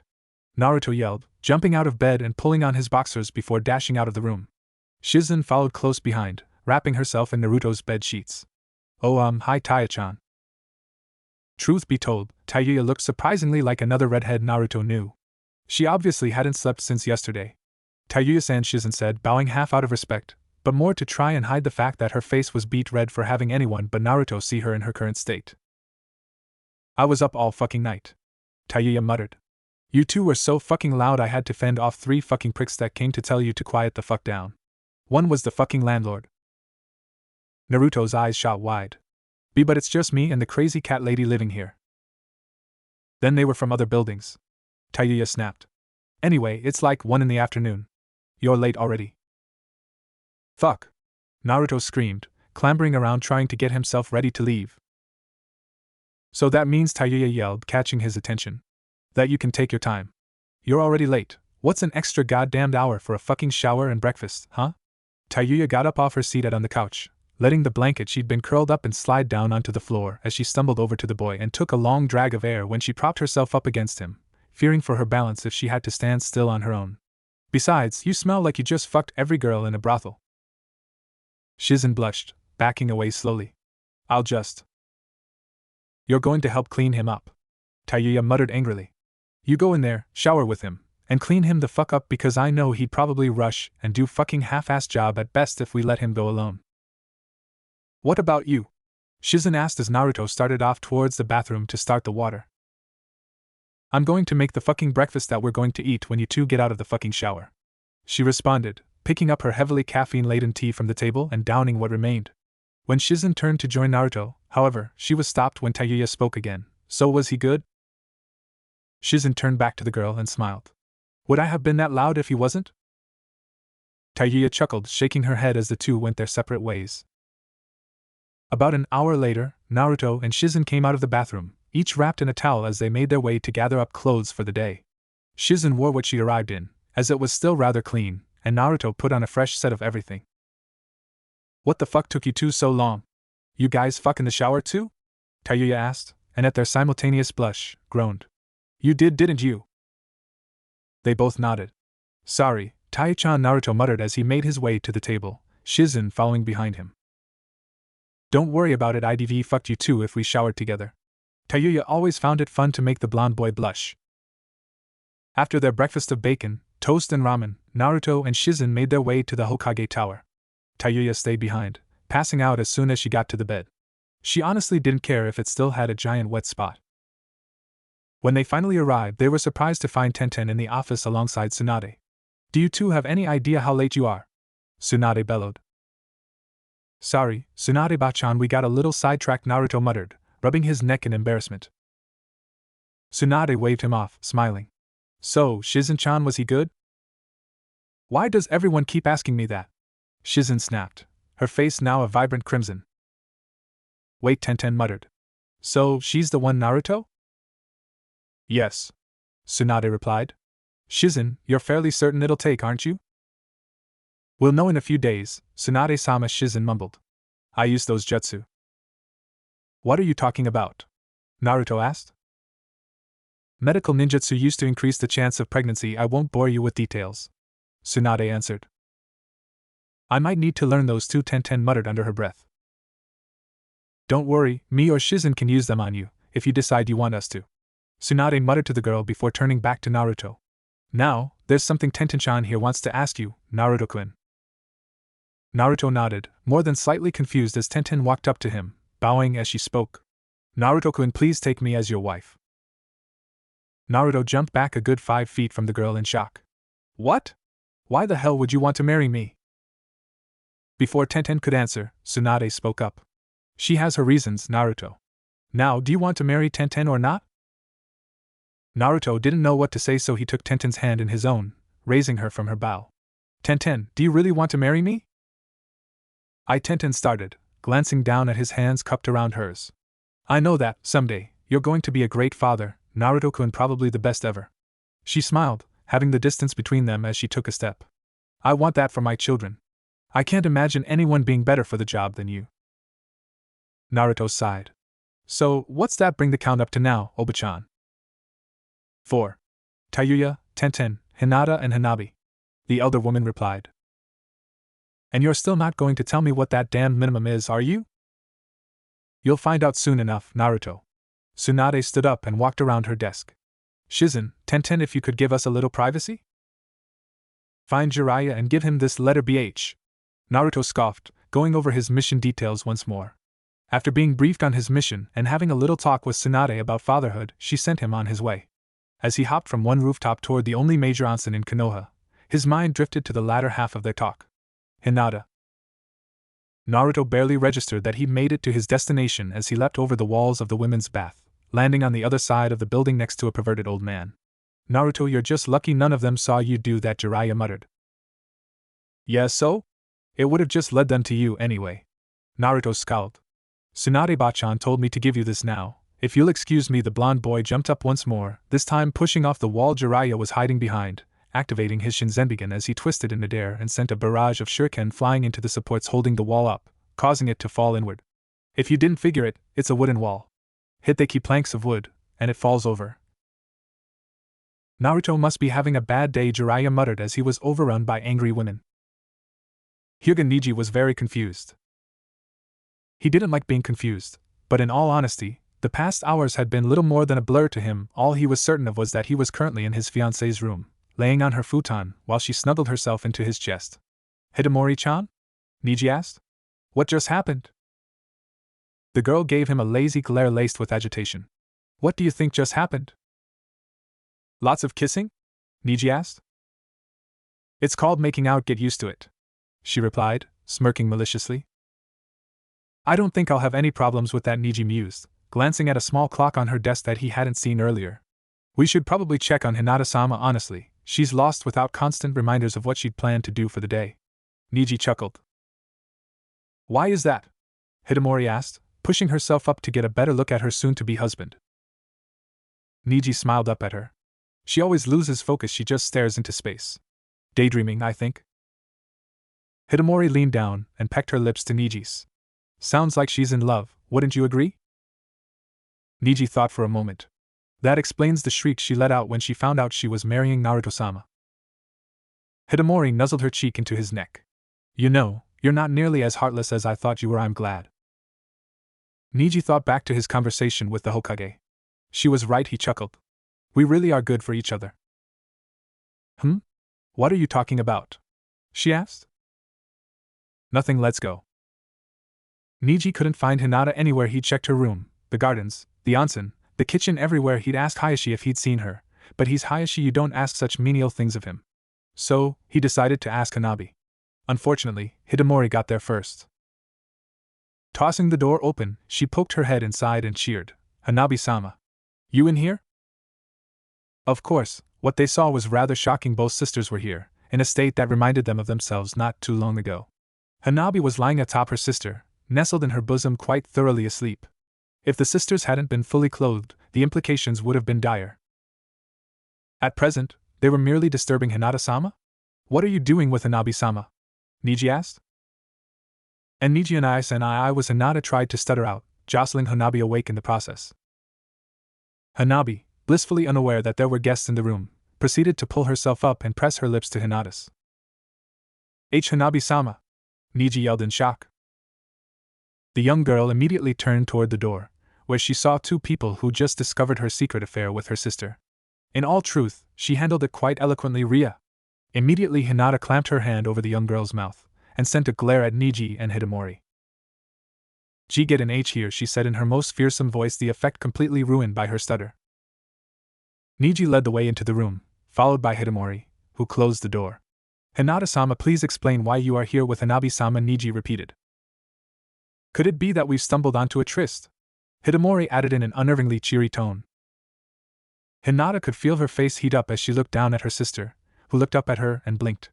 Hinata took this as a sign that the younger girl knew to be quiet, and let her hands return to her sides, making certain both her and Hanabi were in a proper sitting position. I don't think tryst is the right word. She glanced at her sister once more. But. Is there something between you and Hanabi-sama? Niji asked sternly. Hanabi immediately latched herself onto her sister's midriff, glaring at the older boy. Hinata, in turn, put an arm around the young girl's shoulders. I don't know, Hinata answered. PP please. Don't tell FF father about this. By the way Hinata was stuttering, he could tell that she was clearly stricken by their arrival. Niji sighed. I see nothing more than two wives of the same man fraternizing with one another. I don't see how parentage would matter here. He mumbled casually. If I had a problem with it, I'd go to Naruto-sama, not Heishi-sama. Taking this as her cue, Hitomori giggled. Don't worry, Hinata-chan, Hanabi-chan will keep your secret. She winked in a slightly flirtatious manner afterwards in order to seem less threatening. Not to mention downright cute. Hinata sighed in relief as Hanabi smiled and nuzzled her shoulder. Thank you be both of you. If the two of you are happy together, then I don't mind at all, Niji shrugged. Although I do advise you lock the door. Then something popped into Hitomori's mind. Oh. Hinata-chan, I was wondering if I could have the rest of the day off. She asked. I wanted to spend it with Niji-kun. I don't see why not. Hinata mumbled. What do you do? Hitomori sighed. I'm a maid. A damned maid, she muttered. I hate cleaning. I see. Can tried to convince father to Hinata started. Don't worry about it, Hitomori said, cutting her off. I've been doing it all my life anyway, and in a few years, I'll get a pretty decent maternity leave. This thought made Niji blush. Really, I know how scary your dad can be. Hinata lowered her head sadly. Don't worry, Niji spoke up. I will talk to Heishi-sama. We've been developing a rapport of sorts. I believe he will listen to me. Hitomori latched herself onto Niji's arm, beaming. You will? For me? She started nuzzling his shoulder. Thank you, Niji-kun. To be honest, Hinata-sama, since I wasn't able to find you anywhere else, I expected you to be at Naruto-sama's home. Niji said. Of course, I would have needed to inquire as to its location. Naruto-kun. Hinata snapped. I forgot. I need to go. Hinata dashed out of the room, leaving Hanabi, Hitomori and Niji in awkward silence. Naruto practically had to drag himself up the stairs to his apartment. He wasn't tired, he wasn't exhausted, he just didn't really want to do much of anything at that point, climbing stairs included. When he finally made it up to his door, he turned the knob and let it swing open, allowing the boy to trudge into the room, locking it behind him. Turning around, his eyes widened as he saw he wasn't alone. Hinata? Gee, good evening, Naruto-kun, she mumbled. I was wondering. Did you hear about the letter? Naruto asked, sitting down beside her on the couch. Hinata nodded. We are to be wed. You don't have to marry me if you don't want to. I can talk to. He was silenced as she put 2 fingers to his lips. Hinata flushed red. This was going to be much harder than she thought. Naruto sighed. If she couldn't talk, then he'd do the talking for her. Do you want me to call off the wedding? She shook her head. You want to marry me? She nodded. You like me? He asked, using the only L word he thought she could mean, eliciting another nod. Hinata took 3 deep breaths, and unzipped her jacket. Standing up to toss it aside, she began fumbling with her pants, until Naruto's hand eclipsed her own. Glancing up, the boy was shaking his head slowly. But. Hinata, did you speak to several men earlier? Men from the village council? Naruto asked, and a stunned Hinata nodded. I was afraid of this. They told you to do this, didn't they? Probably told you it was for the good of your clan too, huh? She nodded. Naruto sighed. Just like Oba-chan said. Tsunade's office, shortly after Tenten and Shizen left. Naruto, your mission is simple. Tsunade stated. You are to take this letter and deliver it to Jiraiya. Before the young blonde's inevitable hissy fit could start, she continued in a tone she used to remind people just who was Hokage. This is because I don't want to track him down myself. Shizen is busy at the hospital, and it contains sensitive information that I can't trust to anyone but you two. Naruto felt his rage subside, just as was Tsunade's intention. He was about to turn, but something in the way she looked at him kept the boy from moving. I hate to ask, but what else did you want to talk to me about? Tsunade looked delightfully surprised. I can't believe you could actually tell that I had something else to say before I had to call you back, she smirked. You're getting better, Naruto. He smirked. What happened to Kun? Tsunade chuckled. How does it feel to be a man, Naruto? What? Naruto snapped, trying to hide his embarrassment within rage. Naruto, as a man, I'm going to be expecting a lot more from you, she said, almost as if she's prepared a speech. The next time you're in my office, I'm going to be giving you harder missions, a share of my paperwork to help prepare you to handle all of it someday. And she paused for dramatic effect, her voice softening significantly as she continued. I'm going to try to show you the same respect I show all of the other men that walk through those doors. Oba-chan? Naruto asked in confusion. How many times have I told you not to call me that? Tsunade growled. It doesn't matter, Naruto muttered. It doesn't matter if I'm a man or not, how old I get, or what rank I am, you'll always be Tsunade-ba-chan to me. Tsunade sighed. I guess it can't be helped then, Naruto-kun. Hey, what happened to treating me like a man? You don't treat me with the respect you should, so why should I? She countered, smirking. Naruto groaned. You win, Oba-chan, so what is it? I've gotten reports that several of the councilmen are planning a little field trip to the Hyugas. Tsunade stated, in full mission briefing mode. Judging by the information I've received, they're probably planning on trying to convince Hinata-chan to impregnate herself with your child. Naruto jumped back in shock. What? Why the hell would they do that? To try to get their precious Uchiha back, she scoffed. They know that I'd probably be able to keep Hinata from dying due to complications in childbirth, so they see it as an opportunity to get more children that could possess the Sharingan. Naruto was about to ask why that was bad, but sensing the question, she cut him off. If Hinata gave birth at her age, her career as a kunoichi would be over. Naruto's features contorted in shock and rage. How? Why? Tsunade sighed. Simple. Her body isn't ready yet. She tried to think of an example or analogy. It'd be like Lee, before I got here. She added, she'd be able to live a normal civilian life with therapy, but the stresses on her body would be so great that she'd never be able to build herself back up to the point where she'd be able to do anything more than D-rank missions for the rest of her life. Naruto knew D-rank missions. They were hell no way she'd never be able to recover. Naruto. Tsunade sighed. Even adult kunoichi are given a mandatory month off duty after giving birth to build up muscle tissue and refamiliarize themselves with using chakra on a daily basis. She rummaged through her desk and pulled out a folder, dropping it on the mountain of papers. Records show that they're usually given a good 2 or 3 months off, however. Naruto snatched up the folder and read through it. If they're given that much time off to recover, give her another 4 or 5 years, Naruto. By then, she'll be ready, and it'll only take her half a year at most to recover. Tsunade stated, referencing several kunoichi mothers that had complications while giving birth. Since you have an heir, viable or not, I'll give you authorization to leave the village on the training mission that should buy your girls a few years. She smiled at her own ingenuity. But Shizen-chan might not get pregnant, right? Tsunade smirked at the boy's use of a familiar honorific with her student's name. Yes, and no. Tsunade rummaged through her desk again, tossing a small plastic jar to Naruto. Fill the cup, and we'll just say she's pregnant until we really can get her pregnant. Naruto looked at the jar with trepidation, noting that he couldn't even wrap his hand around it. You don't really expect me to fill the cup, right? Tsunade shrugged. If you can, do after you wake up tomorrow, start working on that. I'll send Shizen over to pick it up. Okay, Naruto muttered, turning to leave.